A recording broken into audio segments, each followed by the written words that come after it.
broadcast started. Roger, 0G, I feel fine. Godspeed, John Glenn. Houston, Tranquility Base here. The Eagle has landed. Roger, Tranquility, we copy you on the ground. New possibilities are opening up for scientific cooperation between countries. 1-0-0, liftoff. Americans return to space as Discovery clears the tower. Discovery, go and throttle up. Discovery, Roger, go for deploy. Thanks, Karen, and to everybody in the shuttle program. The crew is go for launch. Roger, nice to be in orbit. We have followed in their footsteps to get us where we are today.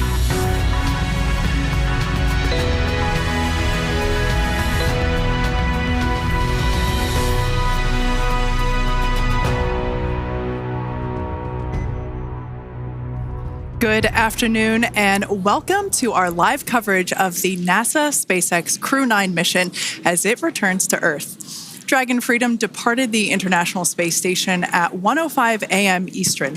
That was 10:05 p.m. Pacific time on March 17th for those of us here in California. On board Crew-9 are NASA astronauts Nick Hague, Suni Williams, Butch Wilmore, and Roscosmos cosmonaut Aleksandr Gorbunov, and they are now on their way to the targeted splashdown site off the coast of Tallahassee, Florida.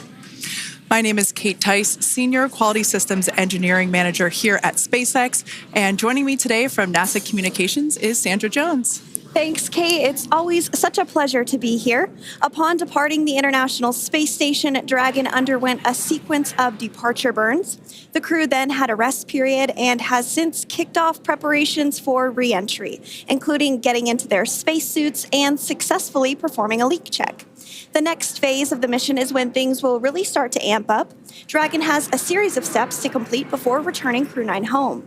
That's right. First, Dragon will maneuver to the correct attitude and jettison its trunk, which is the cylindrical, unpressurized lower part of the spacecraft. The trunk is currently connected to the aft or bottom section of Dragon, where the heat shield is located. But in order to expose that heat shield and get the vehicle ready for atmospheric reentry, we're going to jettison that trunk. From there, the spacecraft will use its forward thrusters to perform a deorbit burn, which will put Dragon on a trajectory to return to Earth. This burn will last about 7.5 minutes once it starts. The deorbit burn uses Draco thrusters on Dragon, primarily the four located on the forward bulkhead, and is executed at the apogee, or the highest point of Earth's current orbit around the Earth. This deorbit burn will alter Dragon's path to ultimately line it up to re-enter Earth's atmosphere and splash down off the coast of Florida. Splashdown today is planned for 2:57 p.m. Pacific or 5:57 p.m. Eastern. The Crew-9 mission began a little differently than usual, since Butch Wilmore and Suni Williams were already aboard the space station when Nick Hague and Aleksandr Gorbunov arrived in the Crew-9 spacecraft in September. Having arrived as the crew flight test crew for Starliner, Wilmore and Williams were fully incorporated into the space station's Expedition 72 team and began research and other work aboard the station along with the other crew members. Additionally, Williams commanded the orbiting laboratory for much of the expedition. And after a successful liftoff and separation from Falcon 9, Nick and Alexander made a short flight on board Dragon to the International Space Station in September. Both veterans of long-duration station missions, both Williams and Wilmore conducted spacewalks during their 9 months in space. Having had the capacity to leave the station at any point, had there been some type of emergency, the crew members began packing for their voyage home about a week ago and worked through tasks and shared lessons learned with the newly arrived Crew-10 team, who arrived just a few days ago. For return operations such as this, NASA and SpaceX closely coordinate with the United States Coast Guard to establish a safety zone to ensure public safety and for the safety of those involved in the recovery operations, as well as the crew on board the returning spacecraft. Multiple notices are issued to mariners in advance of and during recovery operations, and Coast Guard patrol boats are deployed to discourage boaters from entering the splashdown zones.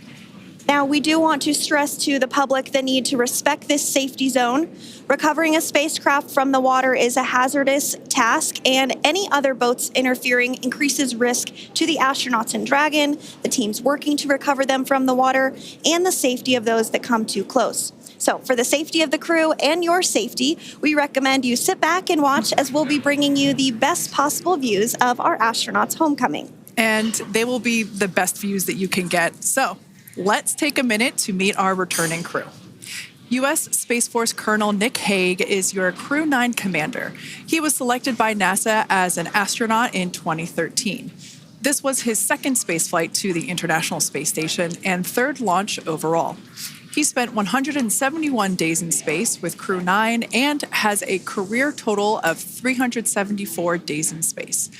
During his mission, he completed a spacewalk with astronaut Suni Williams. That was his fourth spacewalk, earning him a career total of 25 hours, 56 minutes of spacewalking time. Before Crew-9, Hague previously served as a crew member of Expedition 59 and 60 back in 2019.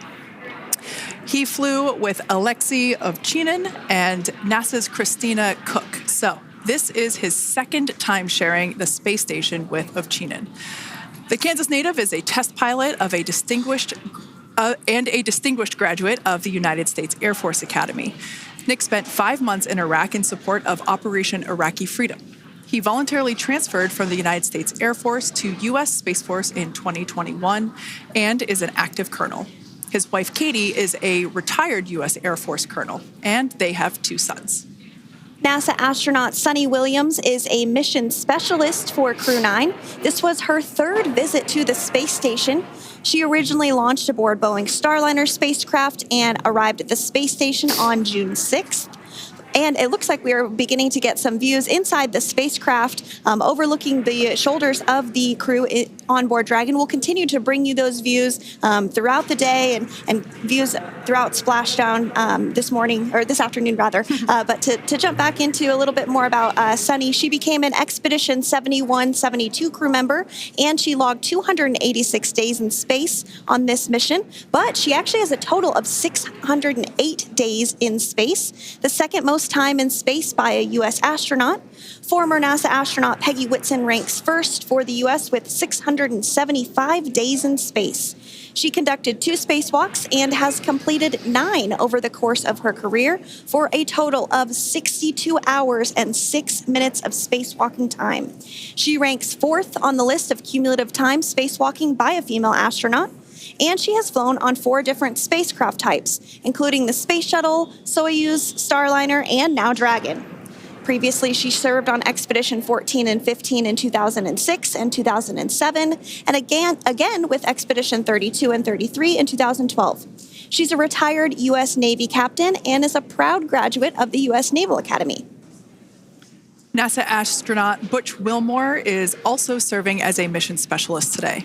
This is his 3rd spaceflight and, just like Suni, logged 286 days in space. He conducted 1 spacewalk and completed 5 over the course of his career, earning him a total spacewalking time of 21 hours, 2 minutes. He's flown on 4 different spacecraft types throughout his career: the Space Shuttle, Soyuz, Starliner, and now Dragon. Previously, the Mount Juliet, Tennessee native served on STS-129 in 2009 and Expedition 41 and 42 from 2014 to 2015. Wilmore is also a retired captain in the U.S. Navy. And Aleksandr Gorbunov is a 3rd mission specialist serving on today's mission. Crew-9 was his very first spaceflight to the space station, earning him a total of 171 days in space over the course of his career. Gorbunov, along with Nick Hague, saw the arrival of 4 visiting vehicles and saw the departure of 4 as well. The duo orbited the Earth more than 2,700 times during their mission. Before his cosmonaut selection in 2018, Gorbunov worked as an engineer for a rocket space corporation and helped support cargo spacecraft launches from the Baikonur Cosmodrome in Kazakhstan. To prepare for upcoming events, Dragon is currently doing a couple of things autonomously. First, it's isolating the thermal control system fluid loops from the radiator. This system is what will help keep the internal temperature of Dragon very comfortable for Nick, Suni, Butch, and Aleksandr during the re-entry phase. Dragon is also initiating separation of the claw mechanism, which will terminate data, power, and fluid connections between the spacecraft and the trunk in preparation for that trunk separation that I mentioned earlier. Now, as we saw before, we are hoping to get more views inside of the Dragon capsule. We will bring those, of course. We want to see more of our four crew members. But now a bit more of the Dragon Freedom capsule. It has flown on several missions for NASA. It first launched April 27th, 2022. To the International Space Station on NASA's SpaceX Crew-9 mission. It was subsequently used for 2 private spaceflight missions to the space station for Axiom Space, Axiom Mission 2 in May 2023, and Axiom Mission 3 in January of 2024. And of course, Crew-9 launched last year, is September 28th. So yeah, a little bit about the Dragon Freedom capsule. Here, a view that we have once again between the shoulders of Commander Nick Hague, who is on the left-hand side of your screen there, and Mission Specialist Aleksandr Gorbunov there on the right. That's right, Kate. And the next major milestone that we're looking ahead towards this afternoon is claw separation. We're targeting that claw separation at 2:05 p.m. Pacific time this afternoon, so less than 10 minutes from now.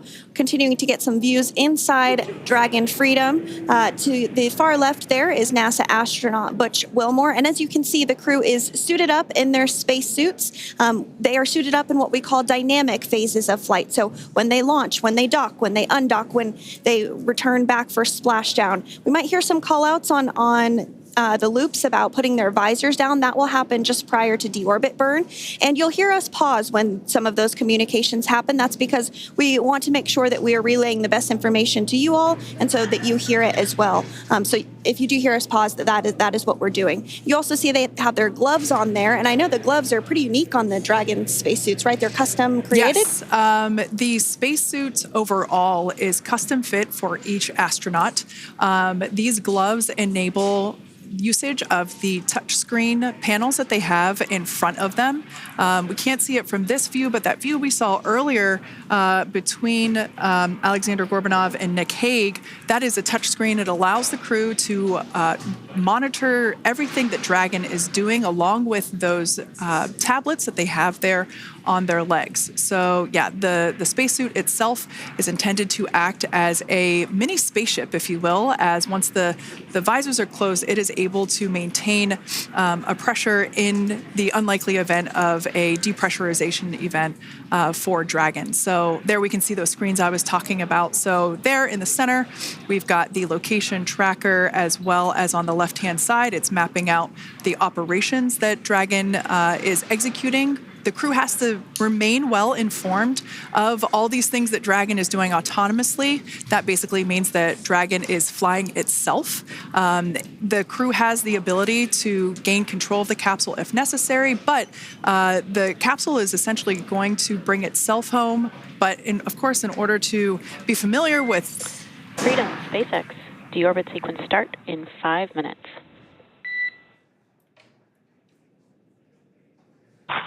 Freedom capsule. And so we did hear that call out for the deorbit sequence start to begin here in 5 minutes. That call from the ground came from the core, or Crew Operations Resource Engineer here in Hawthorne, Mission Control just behind us. And that went up to Commander Nick Hague. He's going to be doing the majority of the communications during the flight downhill today through Splashdown, and they'll be communicating with the core all along the way. Now, we did mention that they are flying on Crew Dragon Freedom. The naming of spacecraft has gone all the way back to the very beginning of this human spaceflight program. This is a nod to Alan Shepard naming his spacecraft Freedom 7 during the Mercury program. And so the crew that first flew up on Freedom a few years ago had the opportunity to name this this Dragon, and they named it Freedom. That was Crew 4 that was the first flyers on this spacecraft. It's also flown for Axiom Mission 2 and 3, and then, of course, today for Crew-9 as well. Yeah, actually, fun fact about this particular capsule, of those 4 missions that Sandra just mentioned, we have seen daytime splashdowns for 2 of those. Today will mark the third daytime splashdown. So there's something lucky about this particular capsule that gets daytime splashdowns. Nighttime is great because we can see even more clearly the capsule streaking through, but I personally love the daylight views because we really get even better views of the recovery team operations during that phase of the mission. Yes, absolutely. And if you follow along with our missions, you'll know that sometimes weather is a watch item when it comes to undocking and splashdown. We do splashdown in the water, so we want to ensure that parameters like wave heights and wind speeds and precipitation, lightning, all of that is looking good for the crew and the safety of those recovery personnel. And today the weather is just pristine. We got off of space station on the very first attempt.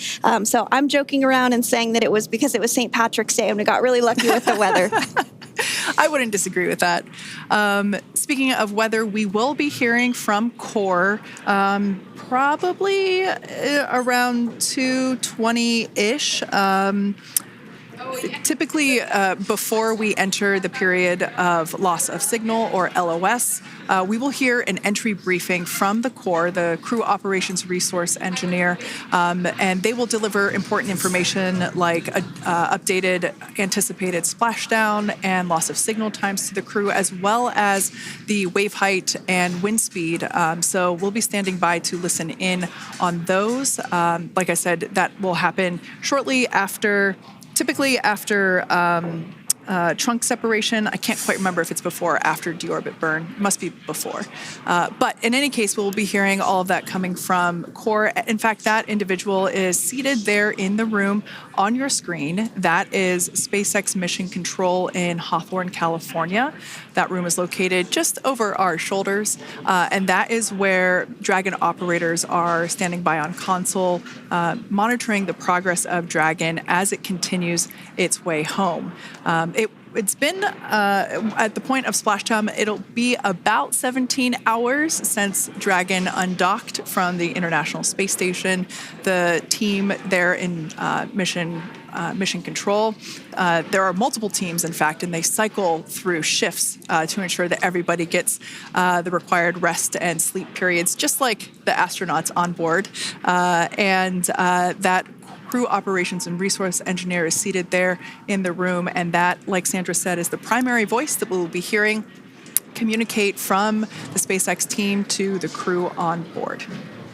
That's right. And so it looks like we're about 3 minutes or so from the claw separation portion of today's flight. The claw is a portion on the spacecraft that holds the trunk to Dragon. Following claw separation, we're going to jettison or remove that trunk because it's no longer needed. The trunk has solar arrays on it that provides power to the Dragon spacecraft. But now that we're beginning the reentry process, we need to go ahead and jettison that trunk and able to expose the heat shield, which is really going to do the heavy lifting as Crew-9 re-enters the Earth's atmosphere. They come in at 17,500 miles per hour, so they really need to ensure that that heat shield absorbs that heat, and there's... Deorbit sequence start.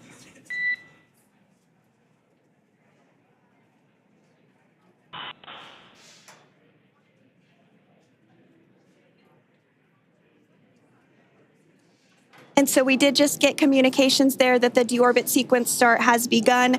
So here in just a couple minutes from now, we expect to hear information or a call back about the claw separation having begun. And again, that kicks off that trunk separation portion that I was discussing to remove that, expose the heat shield, and then eventually we'll have the deorbit burn, and we'll continue to walk you through all of these milestones as we approach them ahead of our splashdown at 2:57 p.m. Pacific time this afternoon, off the coast of Tallahassee, Florida.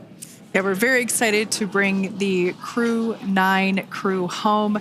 Sandra, we were talking about the trunk separation. That trunk is on a trajectory that will re-enter in the atmosphere and break up upon that re-entry. The heat shield itself is one of my favorite parts of the Dragon capsule.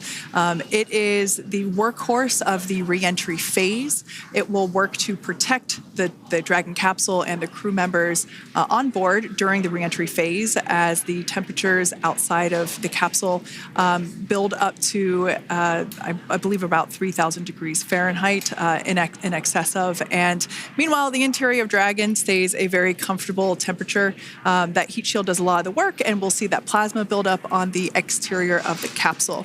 As a result of the plasma that builds up, we will lose communications with the crew. This is known as loss of signal, or LOS.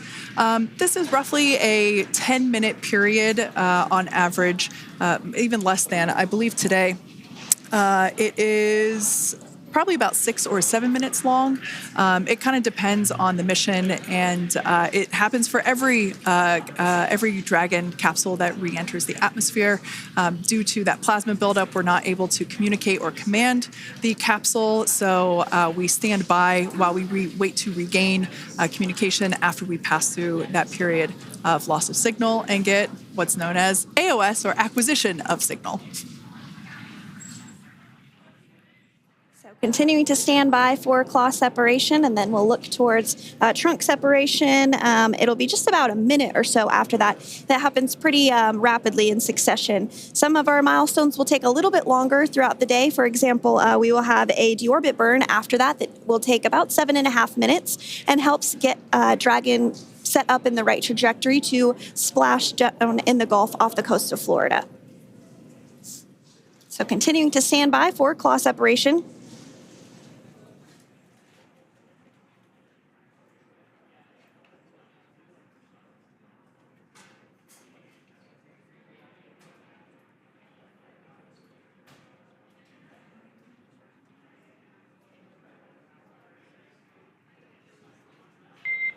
Nominal trunk jettison. All right. Great news there. That trunk has been jettisoned from the Dragon capsule. So the claw was separated. That's the mechanism that connects the telemetry and power between the Dragon capsule and the trunk. In order to expose the heat shield underneath Dragon, we had to jettison that trunk, and so we just got confirmation that that has happened. So that is great news.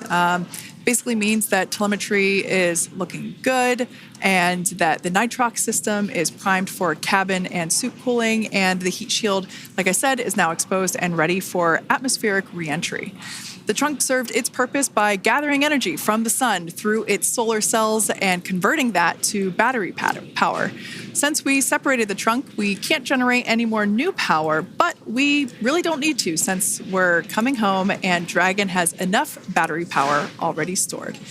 Now, up next, the final steps that Dragon will perform prior to re-entry: the slew, or the maneuver to deorbit burn attitude, and then the deorbit burn itself. This deorbit burn is the last time that the forward Dracos, which are the 4 thrusters located on top of the spacecraft under the nose cone, it's the last time that they will ignite. The deorbit burn will place Dragon on a precise trajectory to return to the splashdown zone off the coast of Florida, off the coast of Tallahassee, Florida, and that will last about 7.5 minutes once it starts. And so deorbit burn is targeted for 2:11 p.m. Central Time, so about 2 minutes from now. As we mentioned, it's going to last about 7.5 minutes, again, helping to get Dragon into the precise trajectory to ensure that splashdown occurs in the area that was calculated and where the recovery team is already in place, ready to support splashdown operations today.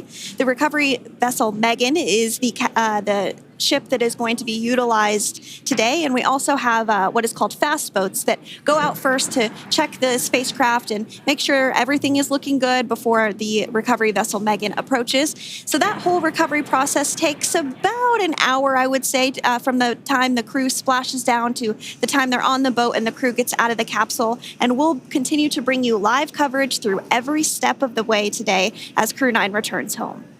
Indeed. Now, let's take a little bit of a closer look at Dragon. One of the great things about being close to the space station is that we can use space station cameras to look at Dragon. But now that Dragon is on its way home, we don't have those external cameras. So here's an animation of what the capsule looks like. We've got the pressurized section, the capsule on the top, and the trunk or the unpressurized section on the bottom. That's where those solar panels that we manufacture in-house are located, soaking up the energy from the sun and turning it into power for the capsule. At the very top of the capsule is the nose cone. That is where the Dracos, the forward Dracos, are located. That nose cone is currently open, not closed like we saw in that animation. Once we get through the final maneuverings for the re-entry phase, we will close the nose cone capsule just before Dragon begins its atmospheric entry to protect that forward hatch there located along with those forward Dracos. So go ahead. Oh, that's right. I was going to mention that the nose cone does open shortly after launch, and it remains open the entire time that Dragon is docked to the International Space Station. So as an example for this particular spacecraft, Freedom, since September when it docked to the International Space Station, remains open that entire time, and here shortly it will close for the very first time since September. So quick recap of what Dragon has done in recent history here. We basically began preparations for re-entry known as the Deorbit sequence. So Dragon released the trunk. As we said before, we separated the claw, we released the trunk. It next will slew to the deorbit burn attitude. Slew basically meaning maneuver, so it will position itself correctly to execute that deorbit burn. We want the heat shield side to be facing forward, or first, if you will. We want that to be the leading edge of the Dragon capsule, as that heat shield is meant to basically be an ablative material for the heat that it will incur. Once we complete that deorbit burn attitude slew, we will initiate the deorbit burn itself. That will last for several minutes, expecting that to be to start here any moment now, actually, and then it will go until about 2:18 p.m. Pacific time or 5:18 p.m. Eastern time. And I did hear confirmation that deorbit burn is underway. As we mentioned, it's about a 7.5-minute burn. So within the last 10 minutes, Dragon has jettisoned its trunk and initiated the deorbit burn just seconds ago. As mentioned earlier, for those operations, NASA and SpaceX closely coordinate with the United States Coast Guard to establish a safety zone to ensure public safety and for the safety of those involved in the recovery operations, as well as the crew on board the returning spacecraft. Multiple notices are issued to the mariners in advance of and during recovery operations, and Coast Guard patrol boats are deployed to discourage boaters from entering the spacecraft, the splashdown zones. So we do want to stress to the public the need to respect this safety zone. Recovering a spacecraft from the water is a hazardous operation, and any other boats interfering increases the risk to not only the astronauts in Dragon, but the teams working to recover them from the water and the safety of those that may come too close. So for the safety of the crew, which you see there on your screen, your safety, we recommend you sit back and watch as we'll continue to bring you the best possible views of our astronauts' homecoming. Yeah, as I mentioned earlier, this deorbit burn is the last time that we will utilize our 4 forward Draco thrusters. Forward basically meaning at the top of the Dragon capsule. Dragon Freedom has not yet entered the Earth's atmosphere. This deorbit burn is what will line the vehicle up and put it on its final trajectory to the landing site right off the coast of Tallahassee, Florida. So basically, it is the last burn that the Dragon spacecraft executes and is what really locks it in for that precise landing. As you can see on your screen right now, Nick, Sunny, Butch, and Aleksandr are using their screens to keep tabs on the burn duration, the Draco firings, and trajectory details such as entry angle, spacecraft perigee, and how much distance remains until deorbit burn termination. As I mentioned earlier, Dragon is flying itself. So all the crew has to do is stay strapped into their seats and keep tabs on things. Although I must say, if I had one of those window seats, it would be pretty difficult to restrain myself. Now, with Nick, Suni, Butch, and Aleksandr ready to deorbit and splashdown back on Earth, they will be heading to one of 8 targeted sites supported by SpaceX and NASA. All of these sites are located off the coast of Florida, either in the Gulf of America or the Atlantic Ocean. Spreading the supported sites across multiple locations helps maximize the return opportunities for this mission and future crews, lowering the chance that we'll have to wave off due to bad weather. For those of you following along, you'll know that today's splashdown marks our final Dragon recovery on the East Coast. After 6 great years of successful recovery operations off the East Coast, we'll be moving all Dragon recovery operations back to the West Coast. And as always, NASA and SpaceX jointly select our splashdown location. And for today, the prime recovery site is off the coast of Tallahassee, Florida. The selection process works with a lot of different variables, including the space station's orbital trajectory or path that it follows, what landing sites are available and have favorable weather, how much free flight capability Dragon has for the trip home, and the sleep schedules for the returning crew members, as well as, of course, the big one, the weather. We'll start with calculating daily return options based off of the space station's current orbit and Dragon's capabilities to maneuver and line up for re-entry. The time from undock to landing at the primary site can vary from less than 6 hours to more than 39. Getting home the quickest comes with some obvious benefits, but we always have to make sure the crew is properly rested for dynamic operations, preventing us from scheduling 20-plus hour days for them, of course. Trajectory and ballistic experts provide the daily opportunities that would line up Dragon with the 7 landing zones and split them into what we call ascending and descending opportunities. Dragon uses its Draco thrusters after leaving station to execute a series of altitude-lowering maneuvers and to line up with the selected primary site. It can also change to different alternative sites while in a free flight if sudden weather moves in that we may need to avoid.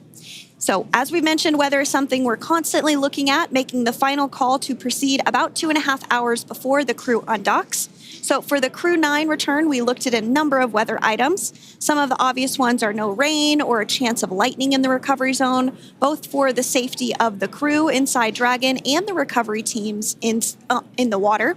And we're also looking for wind speeds to be less than 15 feet per second or about 10 miles per hour, and relatively calm seas so that we can safely execute recovery operations, which includes landing a helicopter on the recovery ship to fly Nick, Suni, Butch, and Aleksandr back to Florida. Once Dragon began flying today, we had a number of additional checkpoints to either proceed towards the primary site, head to the alternate, or select a new zone based on real-time weather data. These checks happened all the way up until we were in the final hours before the deorbit burn, which has just about a minute or so left in it. And this is the last burn in the trip home that commits Dragon to re-entering the Earth's atmosphere. Now, we are currently waiting to conclude the deorbit burn. We've got less than a minute until that finishes. We will expect to hear a call out for nominal burn, which will confirm completion of that deorbit burn for Dragon Freedom. We can see images there from the touchscreen display panels that the crew utilizes in flight. We can see the visualization of exactly which one of the 4 forward Draco thrusters are firing. That's why you have kind of like a strobe effect there.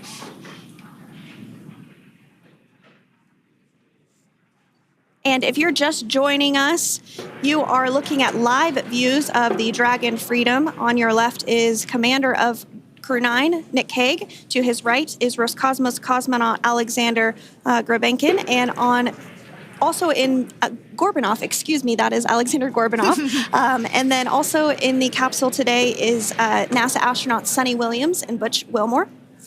We're awaiting confirmation that their deorbit burn is complete, which is the last burn that's going to help set them up on a trajectory to splash down off the coast of Florida. Deorbit burn complete. Performance nominal. Nose cone closure initiated. Freedom copies. All right, excellent news there. We heard the words we were looking for, nominal burn. So that means that deorbit burn was successful and nominal, meaning as expected. And we're now beginning to close the nose cone in preparation for atmospheric reentry. So in the background, Dragon is currently inhibiting those forward bulkhead Draco thrusters that we just used to complete the deorbit burn, ensuring it's safe to latch the nose cone shut for reentry. Also, the vehicle has initiated the nitrox suit purge, which will help keep Nick, Suni, Butch, and Aleksandr cool and comfortable during reentry, which is coming up in about 20 minutes from now. At this point, the nose cone is closing and protecting the forward hatch for reentry, and the crew are using their screens to continue to monitor the locking of the nose cone, which is done by a set of hooks. And as we mentioned earlier, that nose cone has remained open since September, so this is the first time it's closing in a few months. Yeah, that's absolutely right. Now, we will be expecting, as I mentioned before, an entry brief from SpaceX Core. Again, that's the crew operations resource engineer who is seated in that room that you see there on your screen. That entry brief will provide updated times for anticipated splashdown as well as the loss of signal or period of LOS. And that briefing will also give us information such as wind speed and wave height at the expected splashdown location.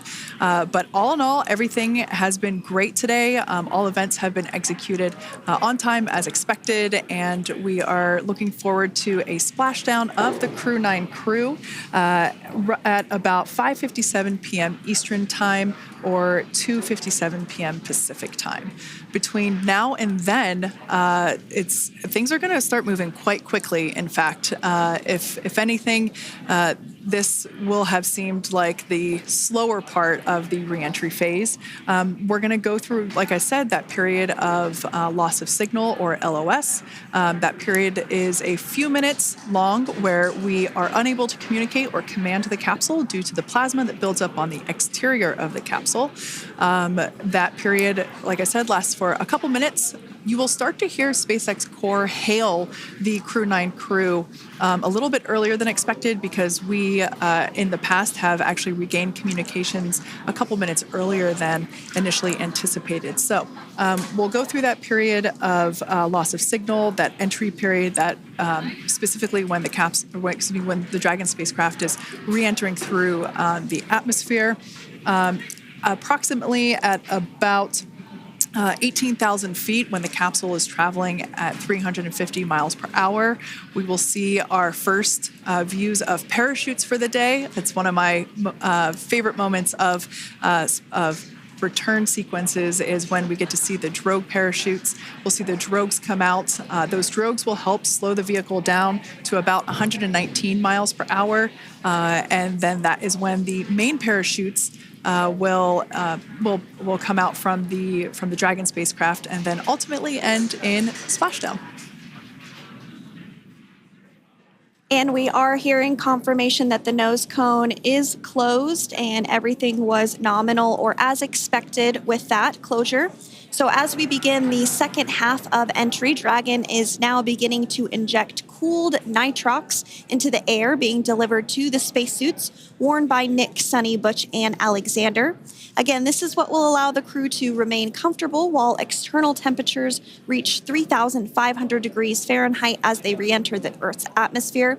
So the heat shield is pointing forward, leading Dragon to the landing site. Yeah. Now, speaking of the heat shield, Dragon's primary heat shield is comprised of PICA 3.0, which stands for Phenolic Impregnated Carbon Ablator. The first-gen PICA was initially developed by NASA for studying and sampling comets within our solar system.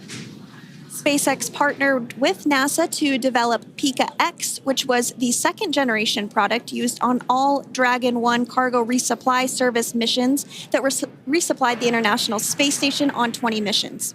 PICA 3.0 was developed specifically for use on Dragon 2 crew and cargo with enhanced structural and thermal capabilities that allowed the heat shield to be even even more effective in the way that it utilized the ability to make that heat ablevate as it goes through the Earth's atmosphere.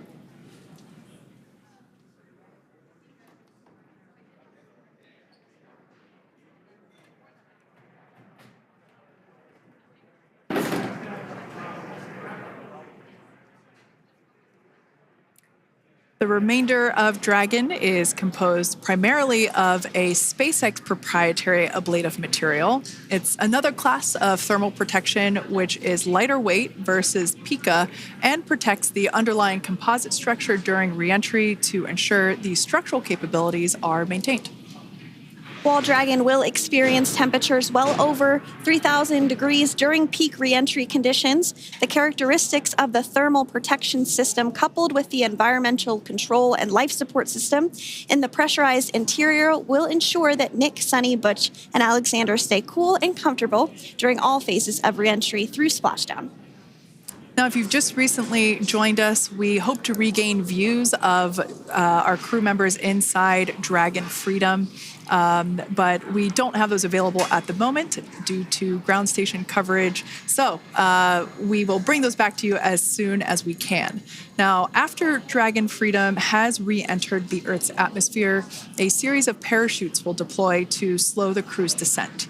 First will be the 2 drogue parachutes, followed by the 4 main parachutes, and those will guide Dragon to its first contact with Earth since it launched back in September. Dragon will automatically deploy these parachutes when different pressure and positioning sensors on the spacecraft detect that they're at the right speed and altitude. Vehicle velocity at drogue deploy is approximately 350 miles per hour, and they deploy at about 18,000 feet. Now, when the vehicle velocity at main deploy is approximately 119 miles per hour, and they deploy at about 6,500 feet. When Dragon splashes down in the water, the vehicle velocity will be about 16 miles per hour, so you can really see how those parachutes help to slow down the crew inside the capsule. The highest G-load the crew is expected to experience today is about 3 to 5 Gs. Yeah, when you think about really fun roller coasters, they're about in that range. So I'm sure that our crew on board will be well equipped to experience those Gs. It's nothing for them. They go through much more intense training. And so we are continuing to make our way through a number of milestones today. We did have trunk separation. Freedom, SpaceX. Nose cone is secure for entry.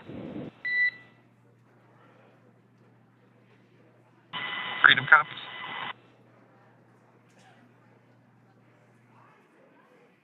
All right, great news there. That tells us that the final physical configuration change for Dragon is complete. We have closed that nose cone. This is the last physical change that Dragon undergoes prior to re-entering the Earth's atmosphere. It's important that that nose cone is completely closed because underneath it is not only where the 4 forward Draco thrusters are located, but it's also because that is where the forward hatch is located. That is the hatch that is utilized for the crew to ingress and egress from the station while it is docked on board. And since our capsules are flight proven and we reuse them on future space flights, we want to make sure that all of the integrity of that hardware remains intact. So that nose cone is successfully closed, and we're going to start moving pretty quickly here. As I mentioned before, we'll go through loss of signal. We'll get that signal back several minutes later, and then we'll see the parachute action. Yep, and then that's all ahead of Splashdown off the coast of Florida. We're targeting Tallahassee as our splashdown zone today at 2:57 p.m. Pacific time this afternoon. Now, you did mention the call to the crew. They'll do some additional calculations following that burn and potentially let us know if that splashdown time has changed at all. But right now, we are continuing to target 2:57 p.m. And you can see there on your screen a path of where Dragon will be re-entering today. So if you are in the southern tip of Mexico, you might have the opportunity to see Dragon. Because it's a daytime splashdown, you probably won't have too great of views, but potentially you'll have the opportunity to get a glimpse of it there. Once again, Dragon operators, they're monitoring the progress of Dragon through this reentry phase. That is SpaceX Mission Control, located here in Hawthorne, California. That is also where the crew operations and resource engineer is seated.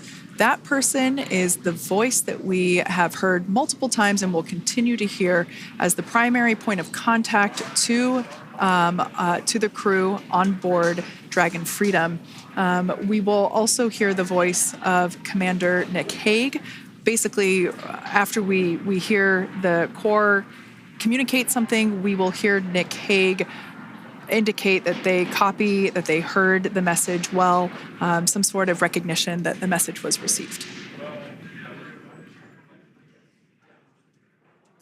And if you joined us yesterday for our coverage during the undocking, we were communicating through something that's called a big loop. We do that when we're in integrated operations with the International Freedom, SpaceX, for entry sequence. Report when ready to copy.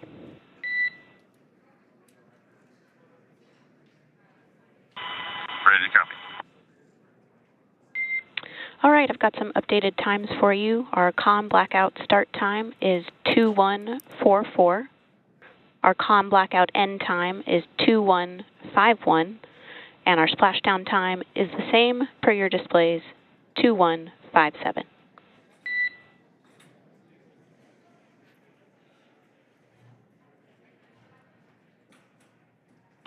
Okay.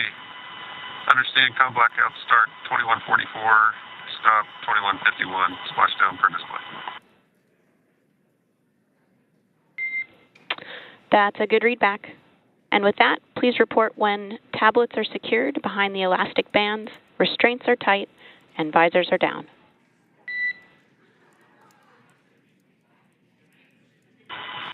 And copy, Wilco.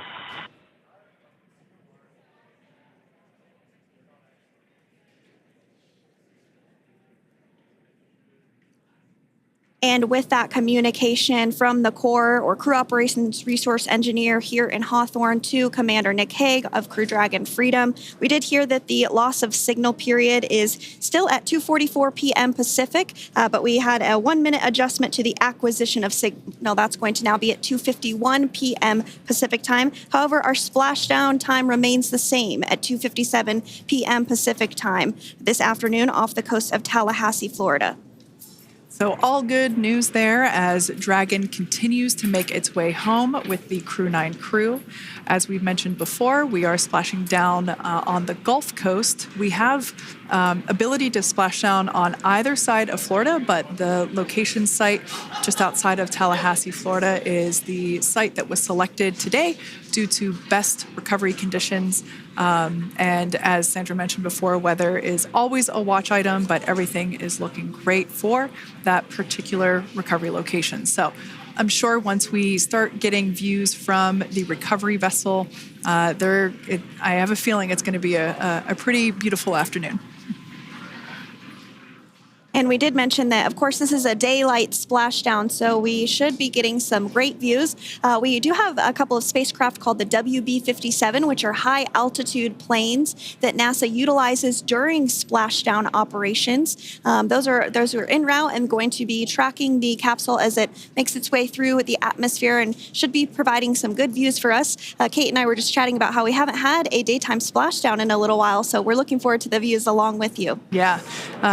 Nighttime views are also great because we can see that capsule streaking through the night sky quite brightly. So like Sandra, you said earlier, daylight will be a little bit less bright, but we will definitely be able to see the SpaceX recovery team operations much clearer. I could also imagine it's probably a little bit easier for the team themselves to do their work in daytime than at nighttime. We'll see them rush in really quickly with a couple of fast boats as they begin the initial safety checks and sweeps of the Dragon capsule while also retrieving the parachutes from the surface of the ocean.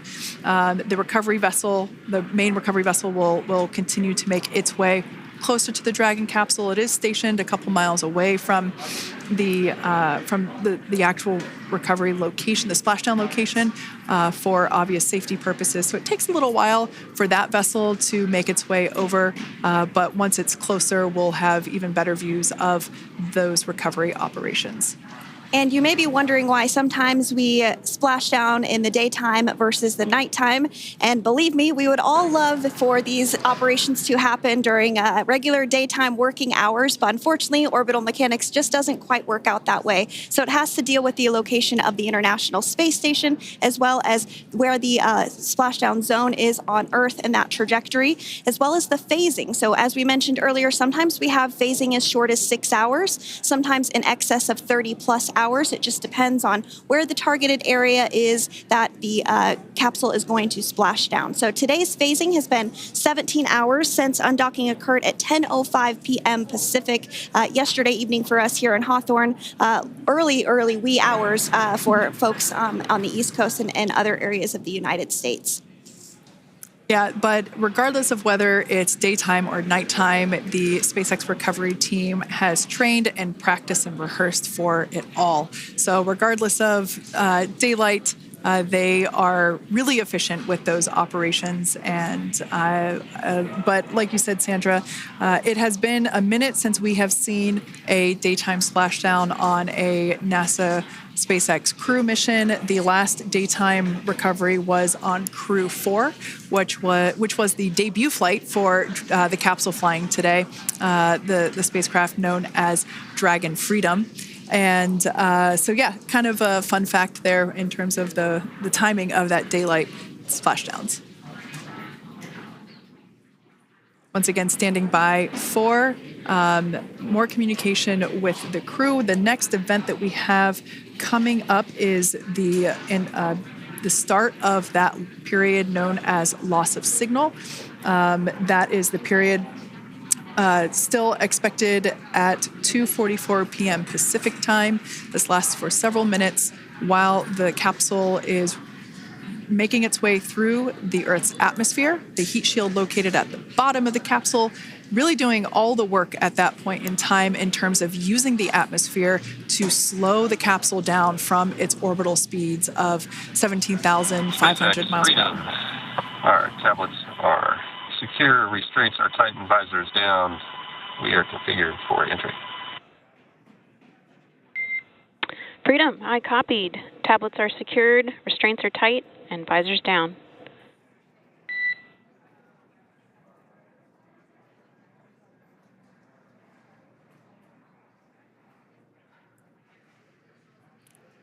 All right, great news there in terms of continuing to make progress. That back and forth communication we heard was just letting Core know that per their instructions, Crew-9 has now put away everything that was necessary in order to begin the re-entry, including those tablets that were located on their legs. Those are now stowed away.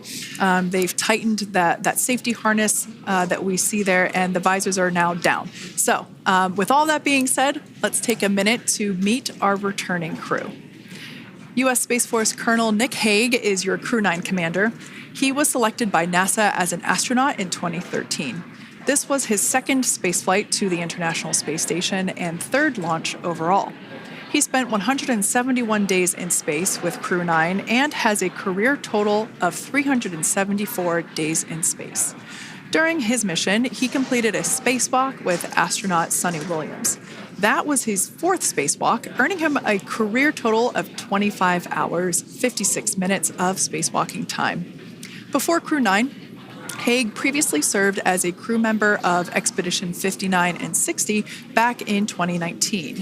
He flew with Aleksandr Ovchinin and NASA's Christina Cook. So this is his second time sharing the space station with Ovchinin. The Kansas native is a test pilot and distinguished graduate of the United States Air Force Academy. Nick spent 5 months in Iraq in support of Operation Iraqi Freedom. He voluntarily transferred from the United States Air Force to U.S. Space Force in 2021 and is an active colonel. His wife, Katie, is a retired U.S. Air Force colonel, and they have 2 sons. NASA astronaut Suni Williams is a mission specialist for Crew-9. This was her third visit to the International Space Station. She originally launched aboard Boeing Starliner spacecraft and arrived at the space station on June 6th. Following the agency's decision to return Starliner uncrewed, she became an Expedition 71 and 72 crew member, where she logged 286 days in space on this mission. But Suni has a total of 608 days in space, the second most time in space by a U.S. astronaut. 5 minutes until predicted comm blackout. We'll see you on the other side at 21:51.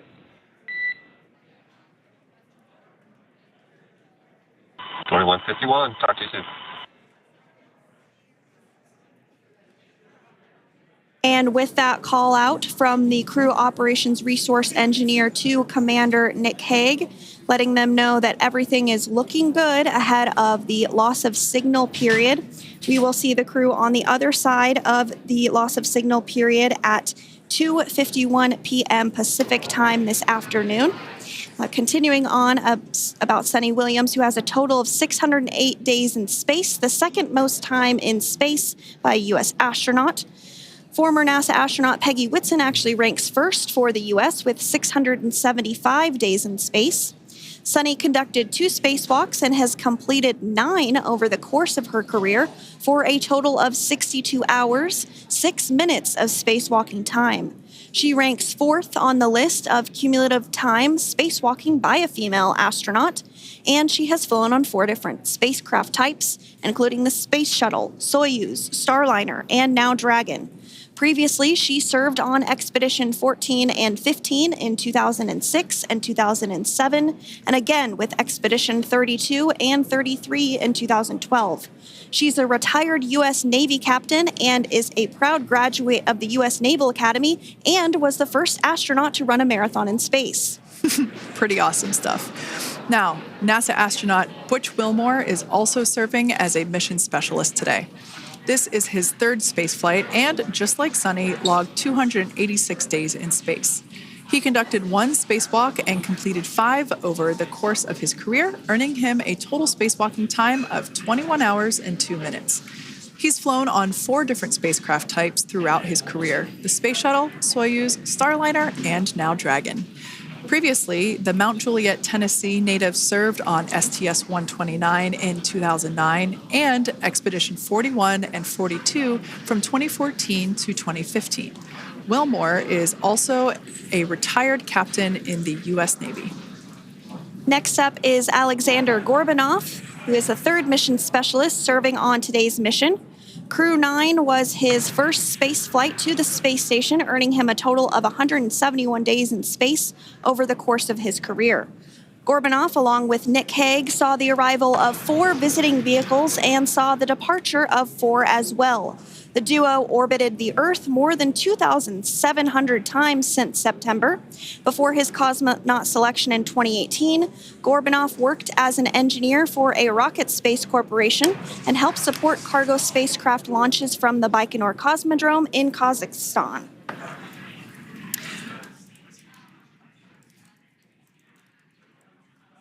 So if you are just joining us, we are continuing to bring you live coverage of Crew-9's return to Earth following their mission aboard the International Space Station, where they completed science and research investigations. We are targeting splashdown off the coast of Florida at 2:57 p.m. Pacific time. The next major milestone that we'll look ahead towards is what we call loss of signal, or LOS, when we won't have communications with the crew because they will be re-entering the Earth's atmosphere. And during this process, there is plasma that builds up around that heat shield, so we are not able to communicate with the crew, but we are anticipating to regain communications with the crew at a short time from now at 2:51 p.m. Pacific time today. As we said before, everything continues to look good for the return of the Crew-9 team. We are about to go into that period of loss of signal. Once we get views of the crew inside the capsule, once again, we will be sure to bring those to you. But that period of time is when plasma is building up on the exterior of the capsule, generating heat in excess of 3,500 degrees Fahrenheit. So we are unable to communicate or command the spacecraft at that time. And that includes, unfortunately, video feeds as well. So as soon as we get the views back inside Dragon, we will bring those to you. But until then, we are going to stand by and continue to monitor the progress of Dragon.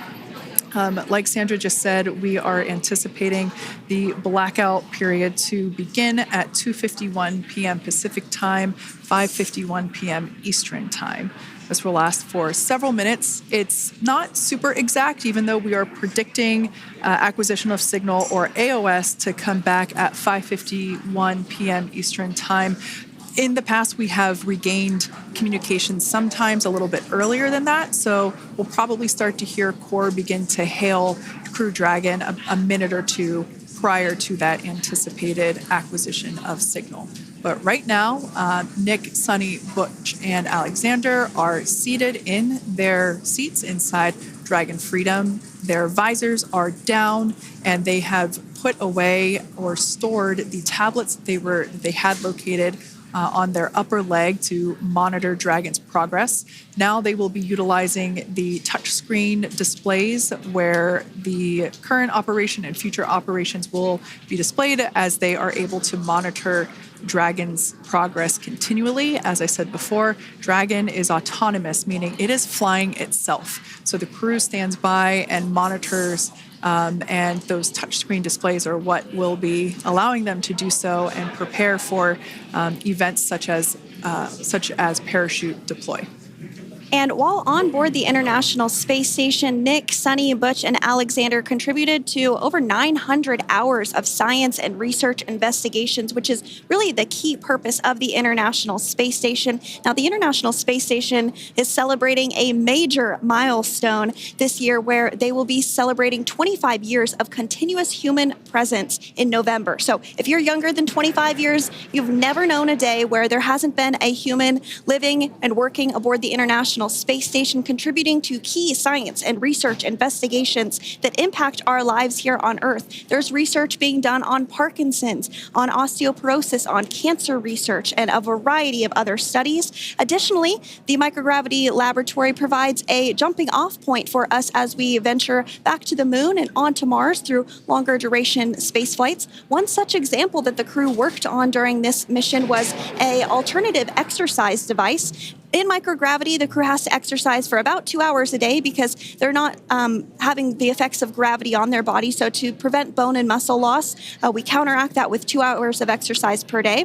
On board the International Space Station, they have 3 ways in which they can exercise. They have a bike, they have a treadmill, and they have a similar to a weightlifting machine that counteracts the microgravity environment. But a particular experiment that this crew tested out was a combination of all 3 of those in one smaller device. And this is really critical as we continue on to the moon, Mars, and beyond, because space is really important in spacecraft. So if we have something smaller that the crew might be able to utilize, that can potentially help us venture out even further into the solar system. So science is really the name of the game when it comes to the International Space Station. Some of the other science highlights that took place during this increment that are particularly interesting to me was we had the first wooden satellite that was deployed. This is a study to see if other materials might be more resourceful or renewable in space. So I'm really excited to see the results of that one as well. Additionally, we had a couple of spacewalks that took place to not only provide maintenance to the International Space Station, but also where we swabbed the outside of the space station near vents to see if any microbes that we all have microbes on us, to see if any of those could survive in the harsh environment of space, which again is very important for us to know and understand as we continue to the moon, Mars, and beyond. Very exciting stuff. Now, at this point, we have now entered the communications blackout period for the Dragon spacecraft. This lasts approximately 7 minutes due to plasma formation around the spacecraft itself. During this time, no vehicle telemetry is received by mission control or the recovery team, and no external commanding of the vehicle or voice communication is possible. But as a reminder, Dragon is designed to fly itself. During re-entry, the vehicle will be slowing down from orbital velocity, which is approximately 17,500 miles per hour. The top temperature that Dragon will experience upon re-entry is 3,500 degrees Fahrenheit. This blackout period, as I said before, we expect it to last about 7 minutes today, concluding at 5:51 p.m. Eastern Time or 2:51 p.m. Pacific Time. We, right there, have our first view of Dragon Freedom coming home to Earth. And that view is from the WB-57, which is one of NASA's high-altitude planes that is tracking. Now, because of the way that this camera is configured, it does look like it is dark, but it is indeed daytime, and you're beginning to see that plasma trail as Dragon re-enters the Earth's atmosphere. All of that is expected. We are anticipating an acquisition of signal around 2:51 p.m. Pacific Time, so just minutes from now, and you may hear the core begin to hail out or call Dragon for communications and see if we can potentially get communications with them a little bit earlier. Following this, we'll have two events in rapid succession. We'll have the drogue parachutes deploy at 2:53 p.m. Pacific, followed by the mains just 1 minute later at 2:54 p.m. Pacific Time, ahead of a splashdown at 2:57 p.m. Pacific Time off the coast of Tallahassee, Florida.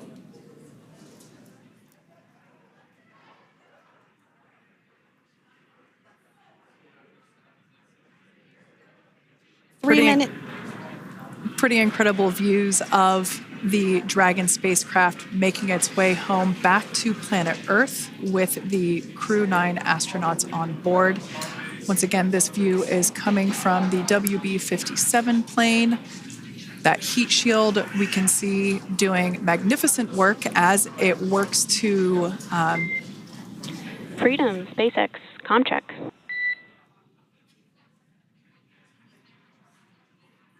All right, we're going to start hearing the SpaceX Crew Operations Resource Engineer.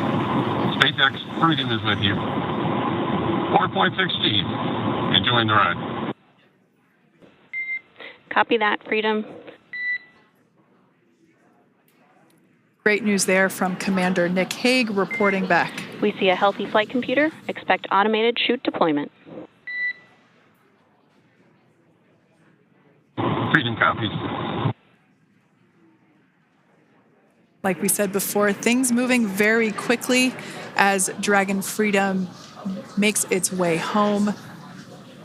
Next event coming up will be deployment of the drogue parachutes. This occurs around 18,000 feet.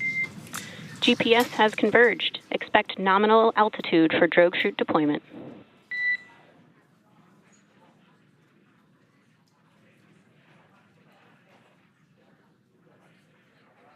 We're about 2 minutes away from deployment of those drogue parachutes. Now the heat shield is continuing to work to slow the vehicle down. That entry period, the Dragon spacecraft went from orbital velocity about 17,500 miles per hour down to about 350 miles per hour. So that really gives you a sense of why that plasma builds up on the exterior of the capsule, thanks to the heat shield and the work that it does. Those drogue parachutes will slow it down from 350 to about 119 miles per hour. We can see 15 kilometers. Brace for drogue window. We can see seat rotation happening inside the capsule. Great to get those first views of our crew members.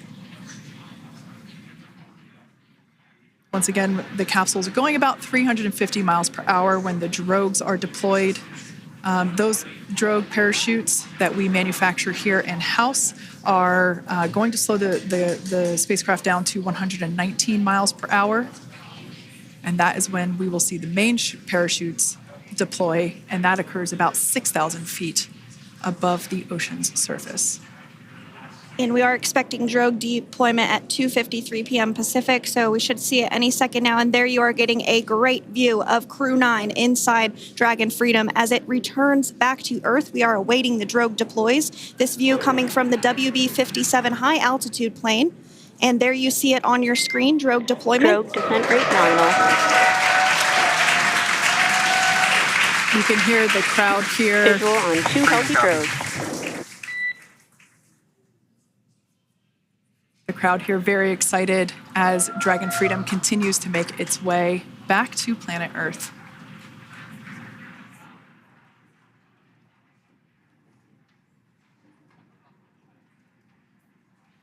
Next up, we'll stand by for the main deployment of the parachutes.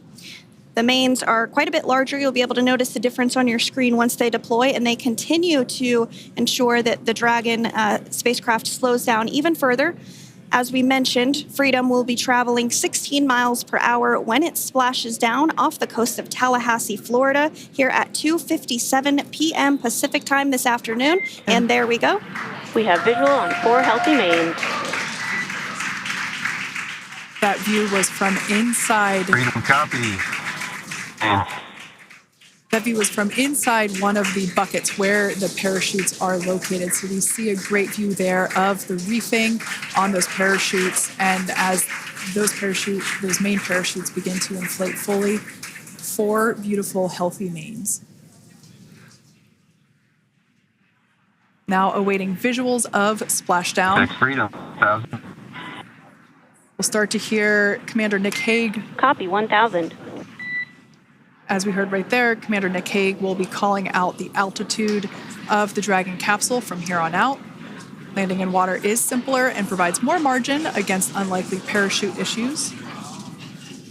You can see those parachutes continuing to slow the Dragon capsule down. And if you're just joining us, you're looking at 800 meters. a live view of Crew-9 just minutes away from splashing down off the coast of Tallahassee, Florida. Splashdown 2 minutes from now at 2:57 p.m. Pacific. We do have 4 healthy mains really doing the job there. Just breathtaking views of a calm, glass-like ocean off the coast of Tallahassee, Florida. Crew-9 just minutes away from splashing down. This is really such an incredible shot. Copy, 600. That was a live view from our recovery vessel, Megan, which is stationed a couple miles away from the splashdown site. We can see the crew there using their restraints as resting places for their arms. They were just in space moments ago, so their arms were able to float freely. 400 meters. This is a gorgeous bluebird day here that we have for the splashdown of Crew-9. It's incredible to think that the Dragon capsule just minutes ago was going over 17,000 miles per hour and now gently coasting to a soft splashdown. 200. Copy, 200 meters. Brace for splashdown.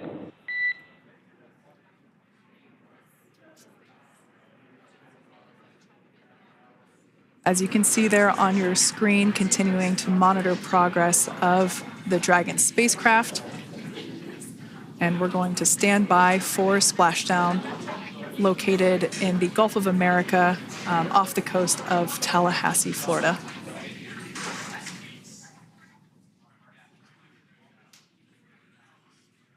And splashdown, Crew-9 back on Earth.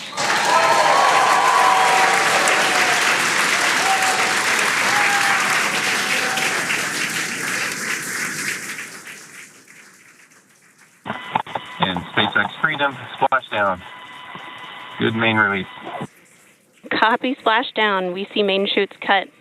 Nick, Alex, Butch, Sunny, on behalf of SpaceX, welcome home.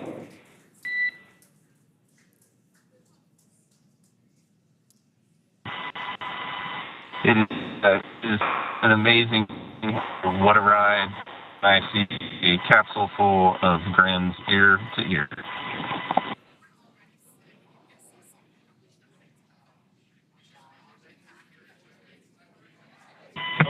definitely.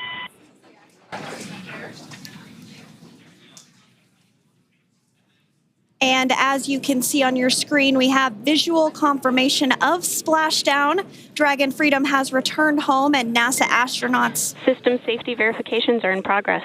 We'll report back when recovery personnel are en route.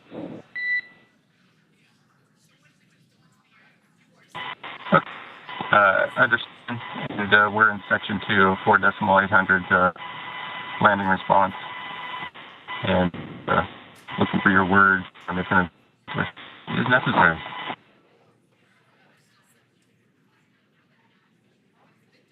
In the distance, we can see the recovery vessel making its way. Copy, you're in section 2 for the environmental assessment in 4.800. That is not necessary today. Understand. Raising visor. So we will continue to have communications between the Corps and Nick Hague, the commander of Crew Dragon Freedom, which just splashed down 2 minutes ago off the coast of Tallahassee, Florida. Dragon Freedom has returned home with NASA astronauts Nick Hague, Suni Williams, Butch Wilmore, and Roscosmos cosmonaut Aleksandr Gorbunov. They're back on Earth after approximately 17 hours of a return journey from space. The SpaceX recovery ship and team have been waiting for Dragon's splashdown, and they will now make their way to the splashdown location. The teams have been ready and waiting about 3 nautical miles away, so it's going to take them about 30 minutes or so to make their way and to SpaceX Freedom. Pretty sure we're in stable 1. Copy, stable 1. We see the same.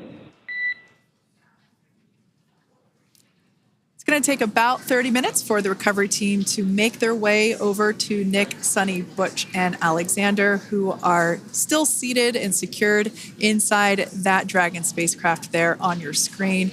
Incredible views there of that thermal protection system, or TPS. That Dragon capsule was pristine, white color before it departed the station, and we can see how the reentry phase, the thermal protection system did its job. Now, if you're wondering what that hole, that like bucket area is, that is underneath the side hatch. That is where the main parachutes were stored. So when we saw the Dragon capsule docked at station, it looked very different. The panel that protects and covers the main parachutes, that was still intact, as well as the panels that enclose where the drogue parachutes are located. We can see those fast Freedom. boats. SpaceX is go for recovery personnel to approach. Expect personnel alongside in the next few minutes. Freedom copies. We can see those fast boats. We weren't kidding when we said they were fast. While it does take about 30 minutes for the main recovery vessel to make its way over to the capsule, these fast boats will be doing a couple of things simultaneously. A couple of them are going to be working to retrieve the parachutes that you see in the background there of this drone shot. Those parachutes will be retrieved from the ocean surface. We want to make sure we are able to pull those out. The recovery vessel there closest to the spacecraft is going to be performing some safety checks.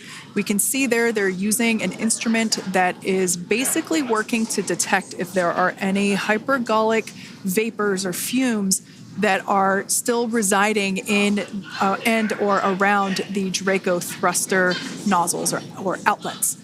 The hypergolic fuel, which is necessary for on-orbit burns to maneuver the spacecraft. Unfortunately, those hypergolics are unable to be breathed. They are toxic, and so this team here is doing those initial safety checks to make sure that it is safe for the rest of the recovery team to approach the spacecraft. They're also checking to make sure that any residuals from the pyros are safe and are not going to cause any issues. We can see the team working their way around the spacecraft to do these these sniff tests on all of those Draco thrusters. And as we continue to await the recovery of our Dragon spacecraft with NASA astronauts Nick Hague, Suni Williams, Butch Wilmore, and Roscosmos cosmonaut Aleksandr Gorbunov inside, Dragon has autonomously completed several steps to safe itself following splashdown. We are continuing to see Dragon in what is known as Stable 1 configuration. That's kind of the ideal configuration following splashdown. It's upright, and the Dragon capsule is in the right configuration for it to be hoisted into the recovery vessel Megan, which you do see a little ways off in your screen approaching. Dragon will continue to remain live on air with you through that recovery process, all the way through the point where the crew is extracted from the Dragon spacecraft.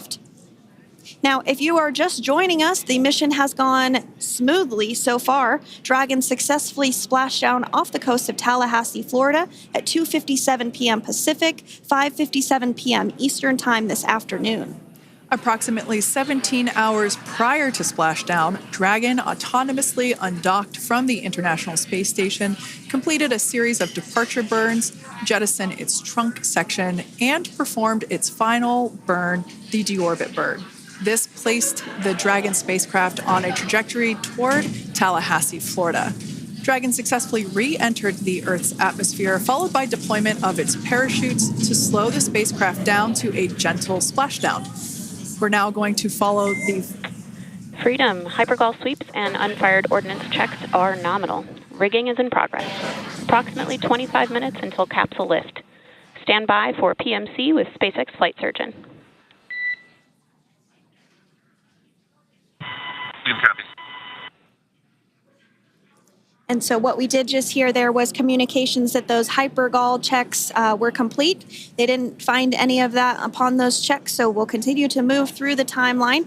Next up is a process called rigging, which you see happening right now on your screen. This is when a SpaceX recovery personnel actually works to climb aboard the capsule and work through procedures ahead of lifting onto the nest of the recovery vessel Megan. We heard it's going to be about 25 minutes or so until that lift actually takes place.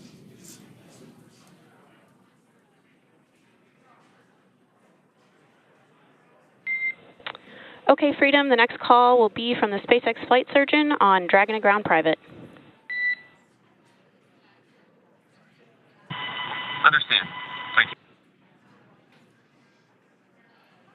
callouts there indicating that the crew will have the opportunity to do a quick check-in with the SpaceX flight surgeon.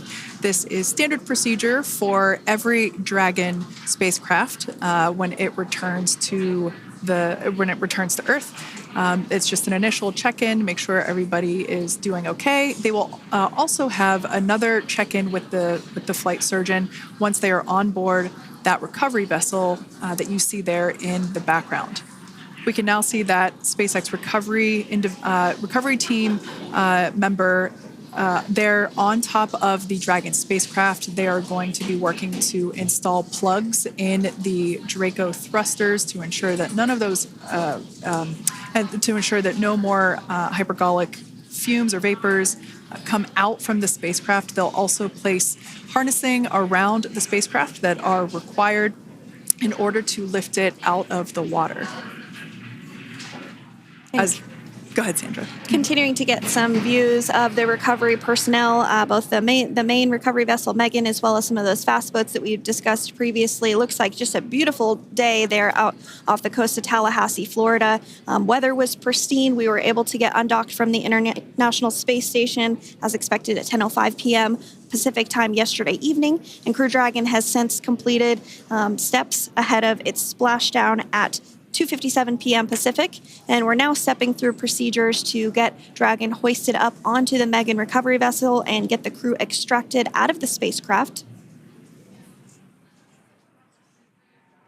And you did see some of the parachutes that were near the spacecraft. Upon detection of landing, Dragon automatically releases those main parachutes to prevent wind from pulling the spacecraft.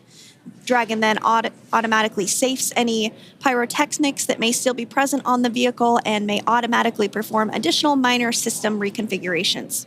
The astronauts will remain seated and in their suits at this point, but the onboard air conditioning keeps things temperature controlled inside the spacecraft so the crew remains comfortable, and the communication systems... Freedom, SpaceX, ComCheck.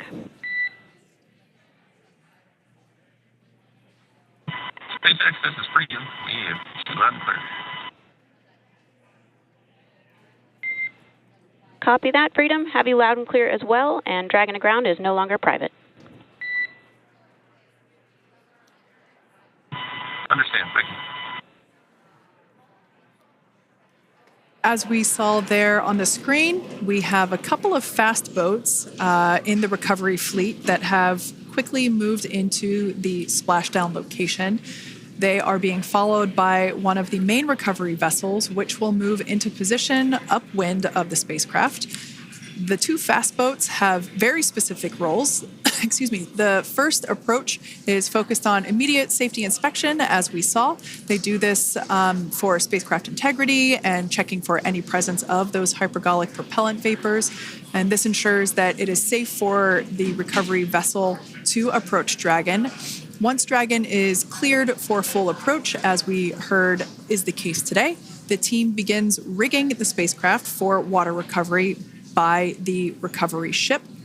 The second fast boat is responsible for parachute recovery and also serves as a redundant boat to the first one that makes the initial approach to the Dragon spacecraft.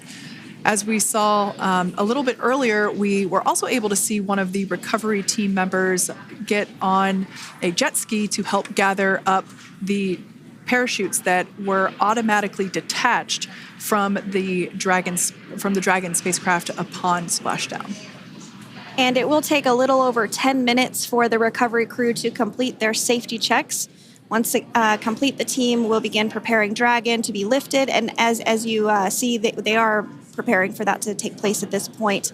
As part of the preparation for this lift, one member of the recovery team has climbed on top of the spacecraft already so they can attach Dragon's hoist rings and connect to the lifting lines. It will take us less than an hour to raise Dragon to the recovery boat and remove the crew from the spacecraft. After medical checkouts, the crew will return to land within 4 hours by helicopter. And if no additional medical assistance is needed, the crew will board a waiting NASA plane and depart for Houston.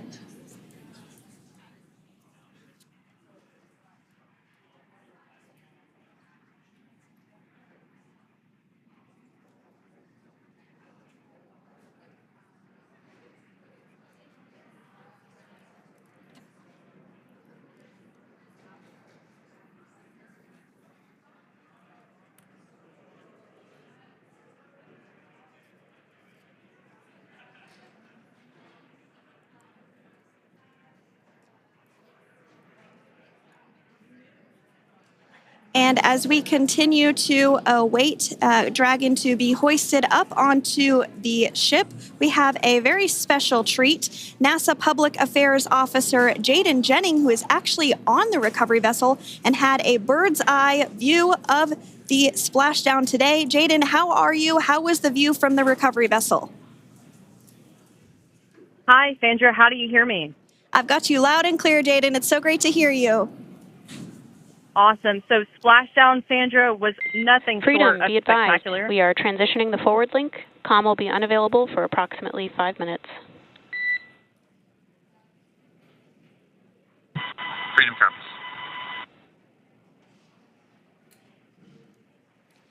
Thanks so much, Jaden. We did just have some communications letting us know that we'll have about a 5-minute period where we won't be able to hear from the crew. So please go ahead, tell us, how was the view from the recovery vessel? Absolutely. Yeah, I was mentioning earlier, Splashdown was nothing short of spectacular. And we were stationed about 1.5 nautical miles away from the splashdown zone and had great visuals here on the recovery vessel Megan. We actually saw a little of the smoke trail as the spacecraft was coming in, and then moments later we spotted those drogue chutes, and this was quickly followed by 4 healthy white and orange main parachutes. We then tracked Dragon all the way down as it slowly propelled into the ocean. And I think I speak for all of us on the ship when I say a new core memory was made today, and we are looking forward to having Crew-9 on board with us a little later. Jaden, that is amazing. Now, obviously, we are watching it here on camera, and the landing conditions look pretty good, but how was it from your perspective? What is the sea state out there? Absolutely. So we've had optimal conditions for splashdown, and today it is sunny and 63 degrees outside right now with clear skies, light winds, and calm seas. The sea looks absolutely beautiful right now, and light blue with the sun reflecting from it. And Kate, I think the crew's going to like what they feel weather-wise on this picture-perfect day for Splashdown off the coast of Tallahassee. Thanks so much, Jaden. It certainly looks like a beautiful day. Can you tell us a little bit about the journey of the recovery forces to get to this point? Sure. So one unique aspect of this recovery was the onboard training on station conducted for Butch and Suni to ensure they were ready to return on a Dragon spacecraft. That training covered all aspects of their return, including nominal and contingency departures, deorbit burns, splashdown, and post-landing ops, which is what this team is preparing for now. As for the recovery teams themselves, we started the day taking a series of helicopters out to the vessel. And as standard, the recovery director and crew support teams were on that first helicopter out and took the time to get everything prepared on the ship. About 2 hours before splashdown, they deployed those fast boats and jet skis into the water. I was actually on the second helicopter out, and we were on the vessel about an hour and a half before splashdown and landed on top of the helicopter pad on the Megan. And the teams have been working diligently across their respective disciplines this week, executing what can only be described, in my point of view, as a logistical masterpiece, just ensuring every detail has been in place for Crew-9's return. That is such great news. I'm so glad that you're able there to experience it in person. Now, can you tell us a little bit about what's next to retrieve the crew for the recovery personnel on board? Yeah, Kate. So coming up next, Dragon will be hoisted into the on-deck translation system, or the nest, at the aft end of the ship, and then will be translated pretty quickly towards that egress platform. We'll perform another series of safety checks as final precautionary measures just to make sure there are no hypergolic vapors present before opening that side hatch. And then once that side hatch of the spacecraft is open, the crew will be assisted out of the capsule one by one from NASA and SpaceX. Freedom, SpaceX, ComCheck. Freedom's got you loud and clear. Thanks, Nick. I've got you loud and clear as well. We have completed our forward link transition. Copy.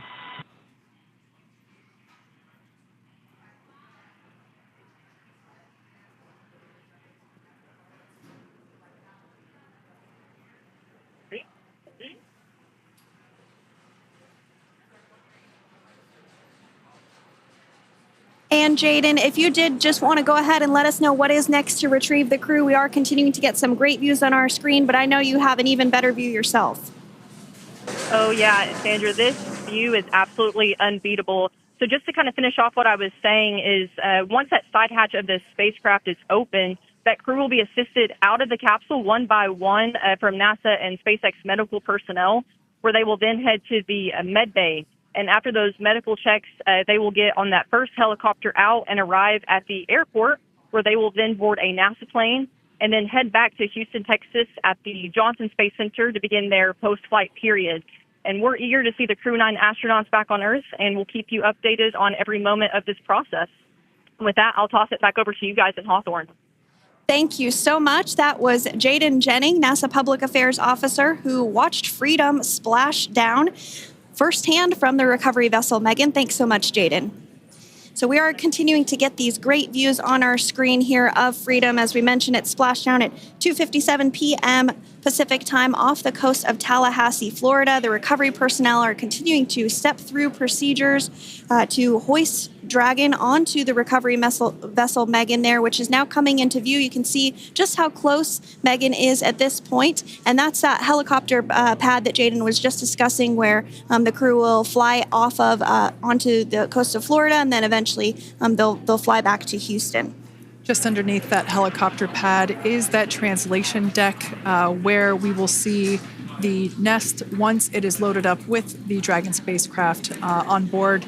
The nest will be translated to the forward end of the recovery vessel, and that is where our Crew-9 team members will egress from the Dragon spacecraft. Now, here on your screen, we can see dolphins, actually, who want to come and play with Dragon. Now, one of the fast boats there in place working to assist the recovery team member. It's incredible. I just love these views. We really see them even better in daytime, but just seeing the recovery team work in tandem to step through each step, to step through each operation. Obviously they're getting quick assists from the honorary part of the recovery team, those dolphins in the water there. Now, the recovery team member that is crawling around the Dragon spacecraft. Earlier, we saw a view where it was like a spider monkey pose. We can see that individual now standing in the bucket where the main parachutes were stored while Dragon was on orbit. Obviously, those main parachutes were utilized for splashdown today. They were deployed and cut from the Dragon capsule, and one of the other fast boats of the recovery team working to pull those out of the water. Now, the recovery team member that is there working on top of the Dragon capsule. Earlier, we saw that person performing safety checks. Now we can see some harnessing being placed around the capsule. This harnessing is what will be used to lift the Dragon capsule out of the water and onto the recovery vessel. Wow, we got a cute little pod of dolphins. It wasn't just one or two. I mean, that water just looks beautiful. We had ideal splashdown parameters today. Obviously, wave height, ne'er a concern. The weather is beautiful, as Jaden mentioned, in the 60s, sunny. Looking forward to seeing Crew-9 exit the capsule here shortly once they get hoisted onto the recovery vessel Megan. We can see that recovery vessel slowly but surely closing the distance there between... Oh, dolphin cam back again. We can see that the Dragon capsule and the recovery vessel, that distance is closing. Again, this is just one more step as we continue to work recovery operations for Dragon Freedom, and we anticipate the lift of the Dragon capsule to occur here in just a few minutes. Now, once all of the rigging is on the capsule and it's hooked up to the recovery vessel, we will see the hydraulic arm, which is that kind of like bridge-like structure there at the aft end of the recovery vessel. We'll see that articulate backwards, and that's a good sign that we're getting even closer to pulling the capsule out of the water. It will then move forward, and the capsule will be placed inside of what you can see there is basically a basket. We call it the nest, Dragon nest, that's where the capsule will be placed in order for it to be translated to the forward end of the vessel and for the astronauts to egress. And before that does take place, we'll have potentially views of the rigger go ahead and jump off of the spacecraft there. That typically occurs when the spacecraft is a little bit closer to the recovery vessel, and we usually get a really good view of that particular operation from one of the onboard cameras from the recovery vessel. That is an operation that I have a lot of respect and admiration for, that individual that does that.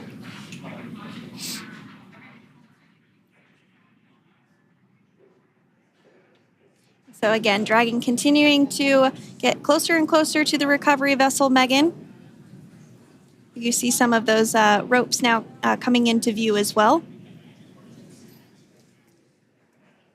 If you are just joining us, Crew-9 splashdown off the coast of Tallahassee, Florida at 2:57 p.m. Pacific time with NASA astronauts Nick Hague, Butch Wilmore, Suni Williams, and Roscosmos cosmonaut Aleksandr Gorbunov. They're now working through procedures to hoist this spacecraft up onto the recovery vessel Megan. We just saw that hydraulic arm get lowered into the lifting position. That arm will be the mechanism that is utilized to lift Dragon up and out of the water and into the nest located there at the aft end of the recovery vessel.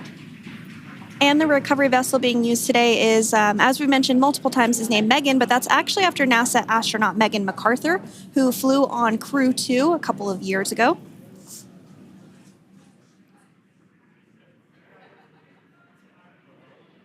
We're getting some views now from actually inside the boat. Yeah, you're exactly right. This view is straight down the recovery vessel. That platform that was closest to the camera, that is the egress platform. Freedom, rigging is almost complete. Approximately 5 minutes until capsule lift. Great news there from SpaceX Core. So about 5 minutes left until we see Dragon Freedom get lifted out of the water. That hydraulic arm, as I said before, is the mechanism that will lift it. It's quite swift, actually, the whole process of getting the spacecraft. Brace for capsule lift. Bracing. There it goes, Dragon Freedom being lifted out of the water and onto our recovery vessel, Megan.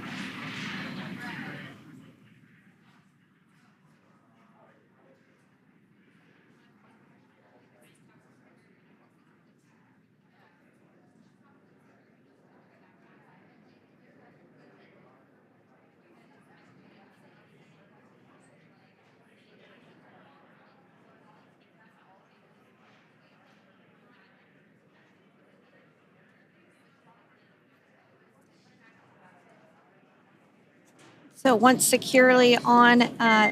Welcome aboard the recovery vessel. Recovery personnel are completing final checks and stand by for translation to the egress platform. Freedom copies.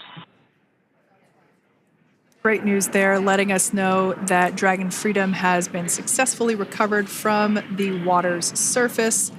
If you've just joined us, we had an on-time splashdown at 5:57 p.m. Eastern Time, and we can now see that the water recovery operations are continuing to progress. The nest where the Dragon spacecraft is located is going to get moved forward. This will happen after one of the recovery crew members does some checks, and we'll also see some hosing. Obviously, the spacecraft splashed down in salt water. Salt water is corrosive, and we want to try and rinse out as much of the salt water as possible to reduce that corrosion on the metallic structures. So we can see some guidance there being provided, really steering the spacecraft properly into the Dragon's nest. And it's been 30 minutes since Dragon splashed down, and as you can see there, the spacecraft is already on board the recovery vessel Megan. Things continuing to move very smoothly today throughout the entire operations from the deorbit burn up until this point as well. And Freedom, it looks like the positioning wasn't quite right, so they are working on repositioning the capsule in the nest now. Okay, copy that. Thanks. And with that, the team is just going to adjust the Dragon spacecraft a bit so that it's in the right position ahead of translating up a little bit closer ahead of the side hatch. So the team is now going to step through the procedures to ensure that that takes place. While Dragon does fly itself autonomously, it clearly is unable to park itself autonomously. We want to make sure that the Dragon capsule is properly seated there in that nest.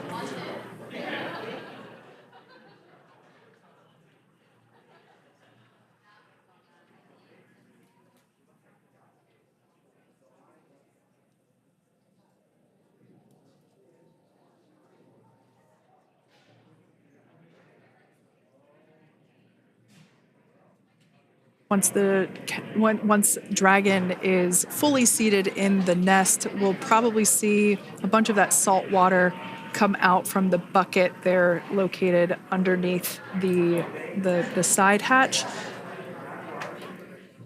See some salt water splash out. As I mentioned before, one of the recovery team members will begin hosing down the exterior of the spacecraft.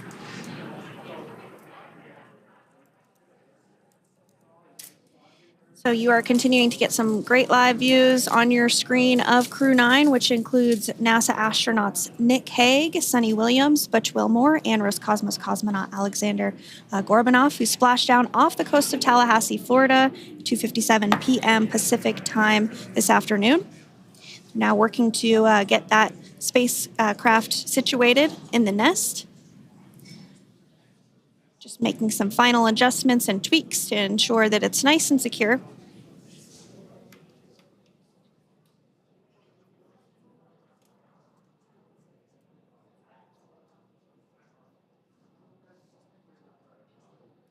Once the spacecraft is seated and secured and oriented correctly in the nest, Dragon will be moved into the hangar located underneath that helipad that we saw earlier from the aerial views during recovery.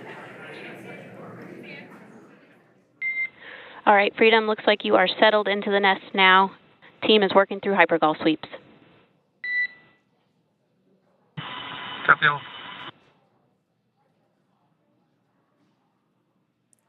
Call out there telling us that the recovery team is doing the second round of those hypergolic sweeps. This helps ensure that everyone, all the recovery team members that are located basically right where this camera is located on, towards the forward end of the recovery vessel, that they will all be safe once the spacecraft is translated forward. So we're just doing some additional steps to make sure that the hypergolic propellant that is utilized for maneuvering the Dragon capsule while on orbit, making sure that none of those vapors are still present on the exterior of the capsule. That's right. And there are a variety of individuals on board the boat that help with recovery operations. Not only do we have the recovery personnel that you see here, but we also have a doctor that will check out the crew members as standard procedure. As with any spacecraft that is returning from space, we always perform a medical check with the crew. So you will see the crew come out of the capsule and be placed on stretchers, just like with the Soyuz landing and with all of our Dragon splashdowns, that is the nominal procedure.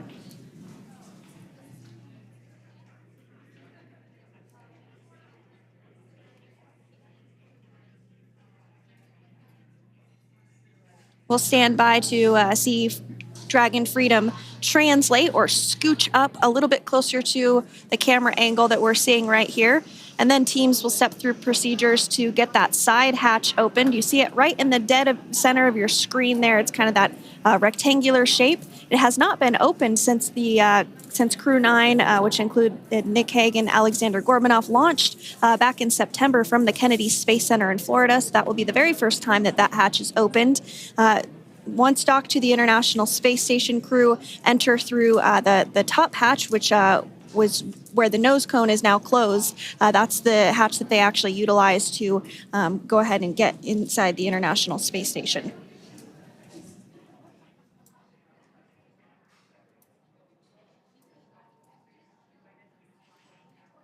So as we get a little closer to that hatch opening procedure, you might start to see more individuals come into frame for some of that support. The ship has a maximum capacity of a little over 40 people on board, and it takes a variety of different roles, as we've discussed, to support.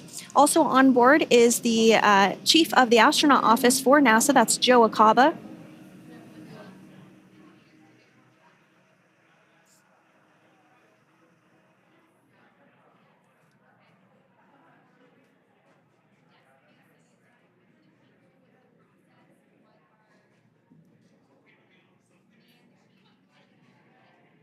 Now, while we are standing by for translation of the Dragon spacecraft to the platform there, the recovery platform that we see in the foreground, it is important to note that Nick, Suni, Butch, and Aleksandr will be getting assistance from the recovery teams while exiting the spacecraft. This is the same process for any returning long-duration crew members. As you could imagine, returning to a gravity environment can wreak havoc on our vestibular system, which is responsible for maintaining balance and motion. Of course, safety is our number one priority with this operation, so we'll see the crew members helped out of the spacecraft one by one, and they will be assisted the few feet to the medical quarters aboard the boat. And on board Dragon are 3 veterans space flyers. That includes Nick Hague, the commander, as well as Butch Wilmore and Suni Williams. Aleksandr Gorbunov is completing his very first space flight on this mission, and he completed 171 days in space along with Nick Hague.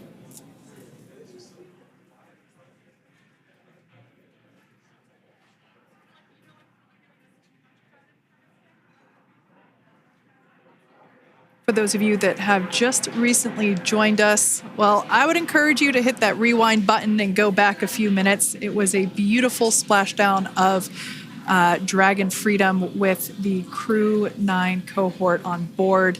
They had an on-time splashdown at 5:57 p.m. Eastern Time, 2:57 p.m. Pacific Time.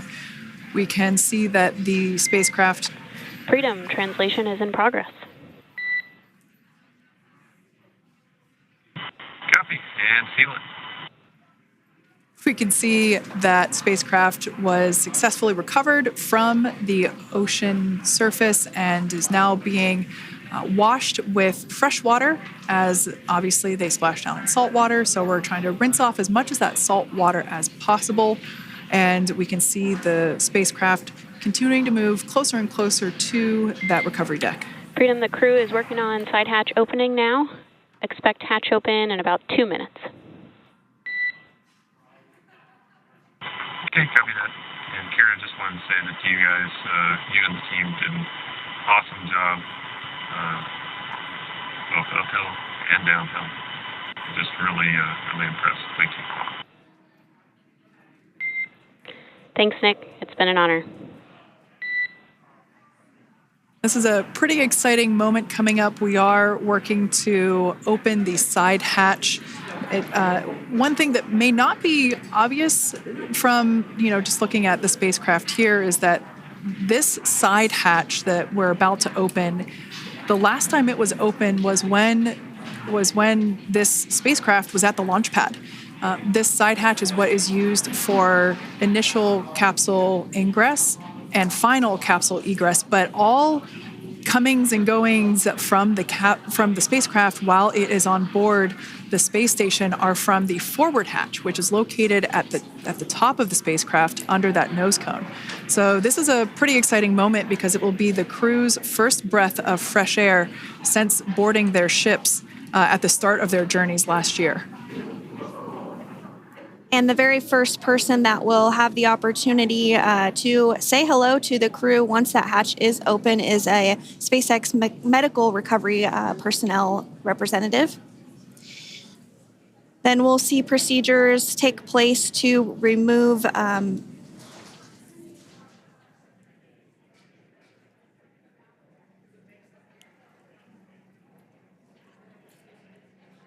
the footrests of Dragon. That will just help the recovery personnel get a little bit more room to access the crew and help get them out of the spacecraft. Yeah, you're absolutely right. Safety is, once again, top priority here, and removing those footrests from all 4 seats will be helpful as a SpaceX recovery team member will actually go into the capsule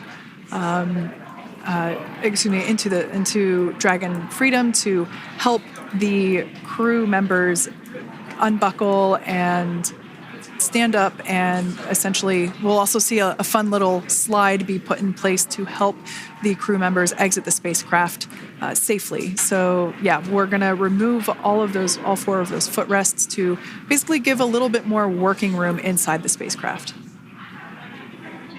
That's right. And we did hear the go for that hatch opening, so we're just a couple minutes away from being able to see that.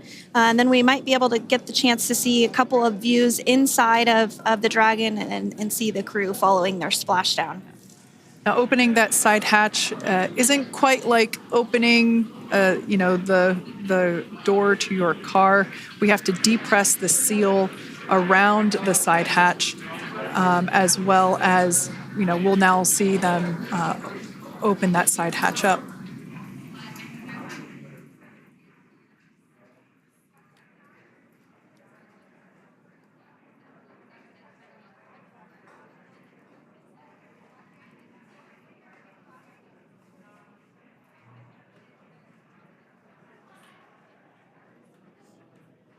And there you have it. The side hatch is open for the first time since September.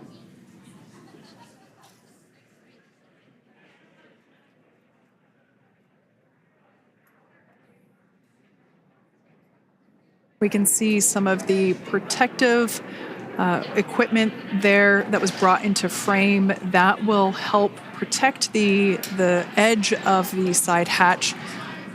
One, from any potential damage. Oh, we can see the recovery crew member there taking photos of the side hatch seal. This is part of the standard operation for recovery. These photos will get saved into our procedure. We'll then install that protective frame around the side hatch. This helps to ensure that the side hatch itself, the edges of it, incur no damage while crew members are coming out from the spacecraft.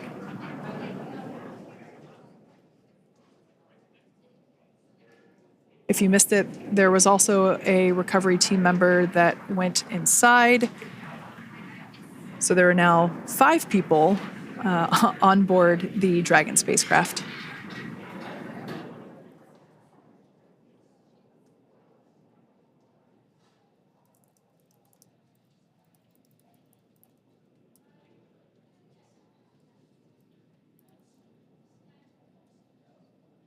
And if you are just joining us, it has not yet even been an hour since Crew-9 splashed down off the coast of Tallahassee, Florida at 2:57 p.m. Pacific time. The crew is now on board the recovery vessel Megan, and the hatch is open.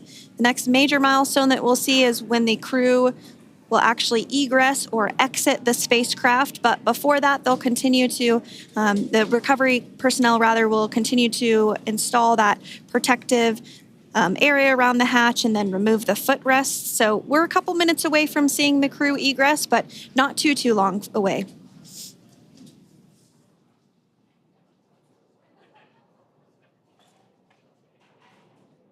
We'll probably see those footrests being handed out here in the near future, as I mentioned before. Oh, of course, we got to get a well-documented photo of the moment. Although we can't see it from here, I'm pretty sure there are 4 smiles on board right now. And we did hear that report out from the commander, Nick Hague, following Splashdown, that there were four smiles as far as he could see. Yeah, capsule full of grins. Now, generally speaking... And there we do see Crew-9, some happy waves, smiles all around back on Earth.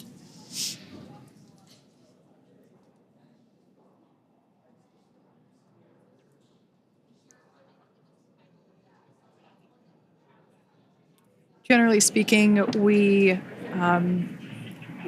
have the individuals in the 2 center seats of the spacecraft exit first. You might hear us refer to this as the exit process as egress. It's just another term for exiting the spacecraft. Generally speaking, we most of the time have the 2 center seats egress first, as it makes moving around inside the capsule a little bit easier.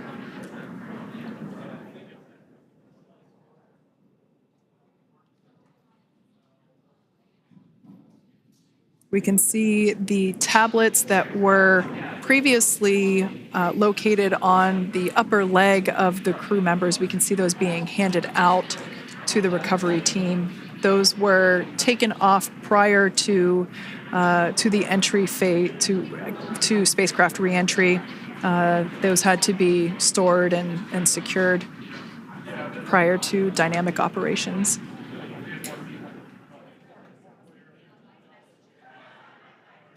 It looks like we are starting to see the footrests also be removed. I just saw one there on the screen. There are 4, of course, 1 for each crew member.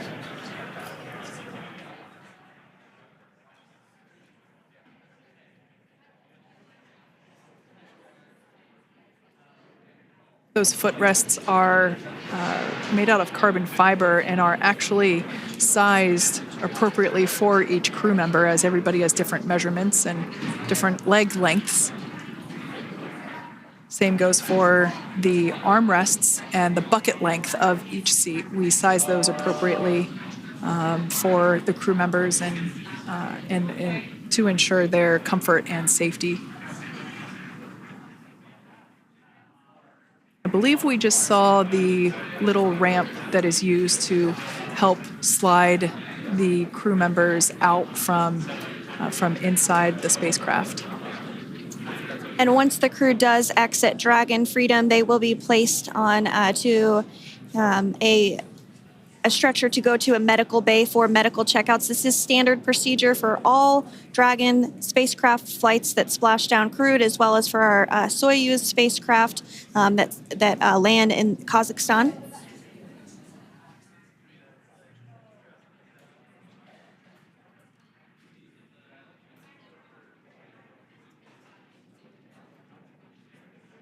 We could see the exterior of Dragon Freedom quite clearly in this shot, and it's such a beautiful sight.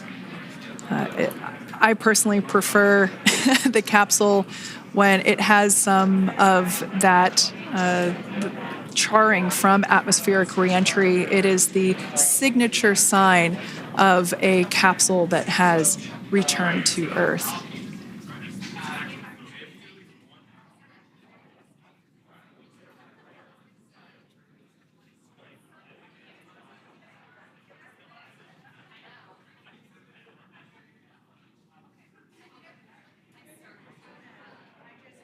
Continuing to stand by for our first crew member to egress or exit Crew Dragon Freedom following their splashdown at 2:57 p.m. Pacific time. Dragon undocked from the International Space Station at 10:05 p.m. Pacific just yesterday, so it was about 17 hours of phasing.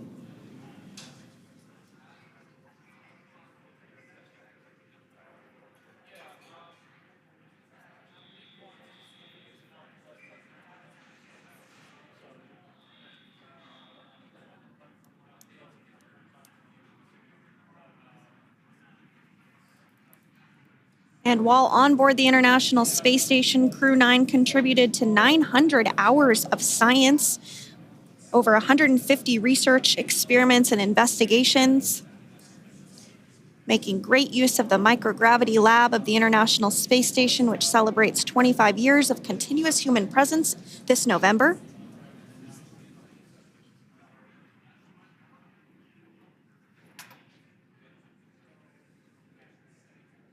Looks like we're about to get our first crew member here upon egress of the Dragon spacecraft.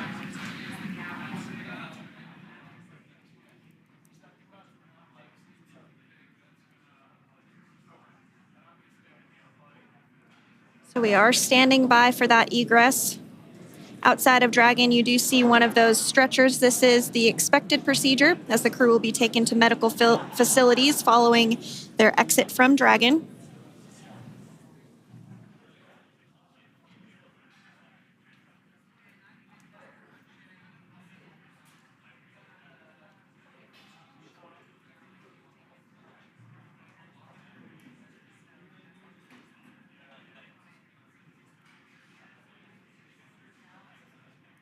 We can see folks on board clapping as our first crew member. And that is NASA astronaut Nick Hague, commander of Crew-9, now out of Crew Dragon Freedom. Some smiles, thumbs up, and a wave. Can't get any better than that. Yeah, that is one happy camper, that's for sure. As we said before, it is standard procedure for all of our long-duration crew members to receive assistance upon egressing from the spacecraft. We basically help them move off of the recovery deck and into the private medical quarters for their initial consultation with the SpaceX flight surgeon. So we'll see that take place for all 4 of our crew members today.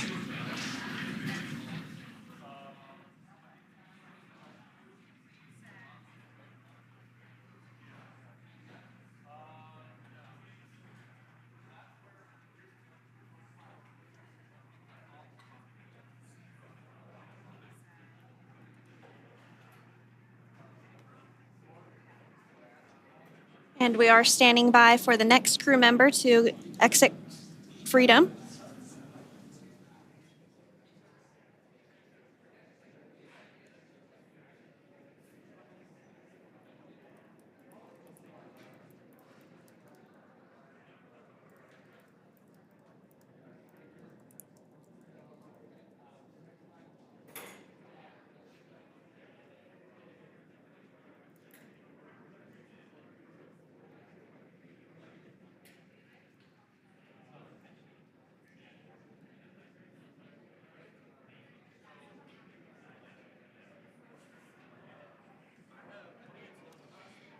Next up out of the capsule, we expect Roscosmos cosmonaut Aleksandr Gorbunov.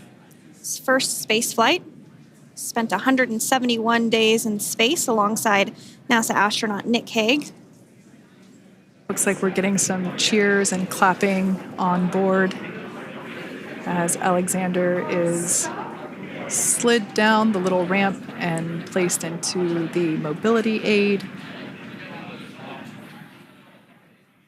Once again, big smile.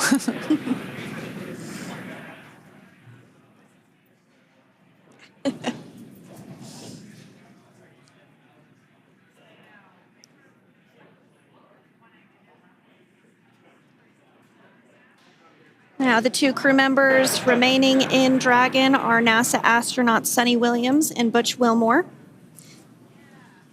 They completed 286 days in space. One of the remaining footrests being removed from the Dragon spacecraft.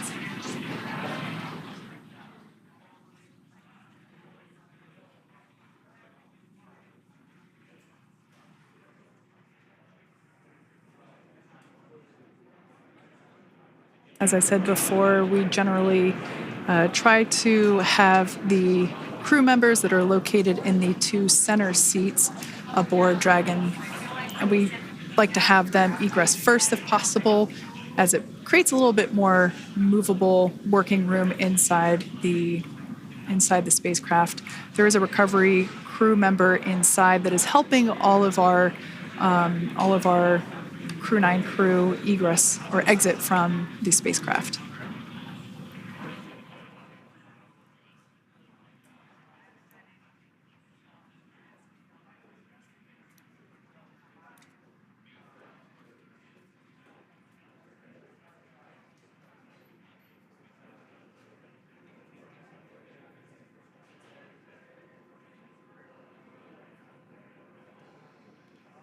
We are standing by for the next crew member to egress or exit Crew Dragon Freedom following the splashdown not even an hour ago at 2:57 p.m. Pacific time.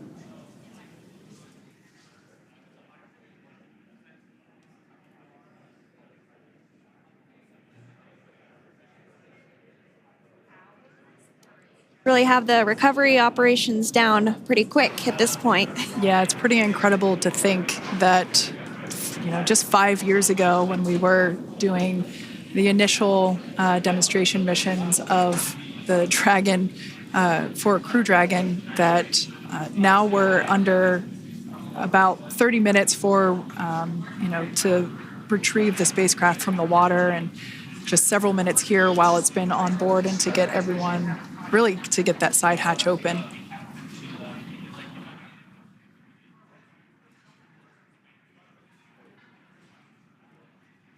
For those of you that have just recently joined, the Dragon had an on-time splashdown. It looks like we're getting our next crew member here. That is none other than Suni Williams. Big smile, big waves. She, like her other crew members, now will be assisted onto the mobility aid.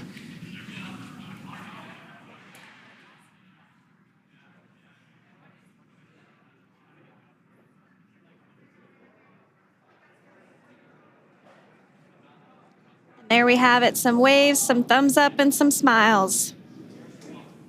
Definitely seems to be a theme among all recovery operations. Absolutely. And of course, that leaves NASA astronaut Butch Wilmore inside Dragon in seat 4.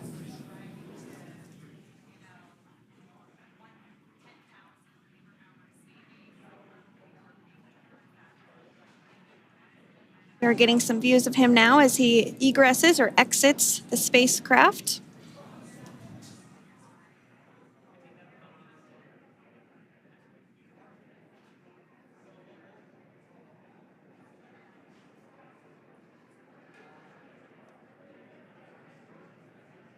Once again, some elation and cheers there from Butch Wilmore.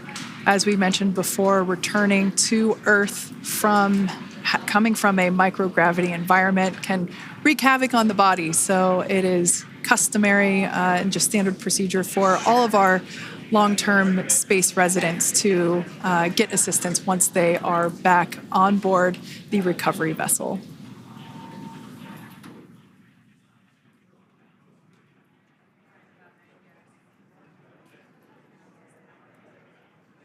Well, now that Nick, Butch, Suni, and Aleksandr are safely back home on Earth and getting checked out by the NASA medical team, we're going to wrap up our live coverage of their return. The Crew-9 mission began a little differently than usual since Butch Wilmore and Suni Williams were already aboard the space station when Nick, Hague, and Aleksandr Gorbunov arrived on the Crew-9 spacecraft in September. Having arrived as the crew flight test crew for Starliner, Wilmore and Williams were fully incorporated into the space station's Expedition 72 team and began research and other work aboard the station along with the other crew members. Williams commanded the orbiting laboratory for much of the expedition. After a successful liftoff and separation from Falcon 9, Nick and Aleksandr made a short flight on board Dragon to the International Space Station. Veterans of long-duration space station missions, both Williams and Wilmore conducted spacewalks during their 9 months in space. Like all crews on the station, Crew-9 had the ability to leave at any point had there been an emergency. With their full-duration mission coming to an end, the crew began packing up their personal items for their return to Earth about a week ago and worked through tasks and shared lessons learned with Crew-10 teams as they arrived a few days ago. Their journey home began about 17 hours ago when they closed the forward hatch to Dragon and undocked from the space station at 10:05 p.m. Pacific, 1:05 a.m. Eastern. After 4 successful departure burns and a phasing burn to line up their orbit, Nick, Butch, Suni, and Aleksandr rested for a few hours before waking up to prepare for re-entry this morning. We jettisoned Dragon's trunk and performed our final on-orbit maneuver, the approximately 7.5-minute-long deorbit burn, and that occurred at 2:11 p.m. Pacific, 5:11 p.m. Eastern Time. And that sent Dragon on its path home.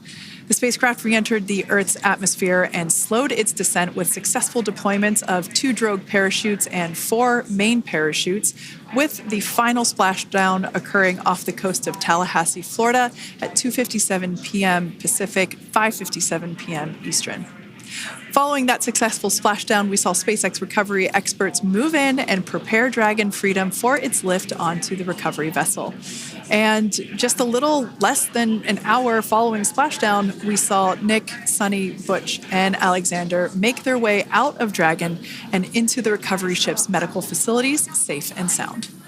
Next up, they'll catch a helicopter flight back to shore, where they'll transfer to aircraft that will take them home. The astronauts will take a NASA plane for the short flight back to Houston, where they'll be reunited with family and friends to bring an end to this mission. It's been an honor and a privilege to share their journey with all of you as we continue this new era in human spaceflight. Return today marks the end of the direct handover we executed after successfully launching the Crew-10 mission to the space station just last week on Friday, March 14th. Thank you, as always, for joining us for tonight's coverage of the splashdown of Crew-9. Remember to follow SpaceX on X and NASA online and on social media for updates for the very latest on crew and cargo flights to and from the International Space Station. And we'll continue to share the progress of Nick, Suni, Butch, and Aleksandr on social media as they travel back home. We do also have a post-splashdown media briefing coming up at approximately 4:30 p.m. Pacific, 7:30 p.m. Eastern, where leadership will share a final update as we conclude this successful mission. So, from all of us at NASA and SpaceX, welcome home, Crew-9. So long.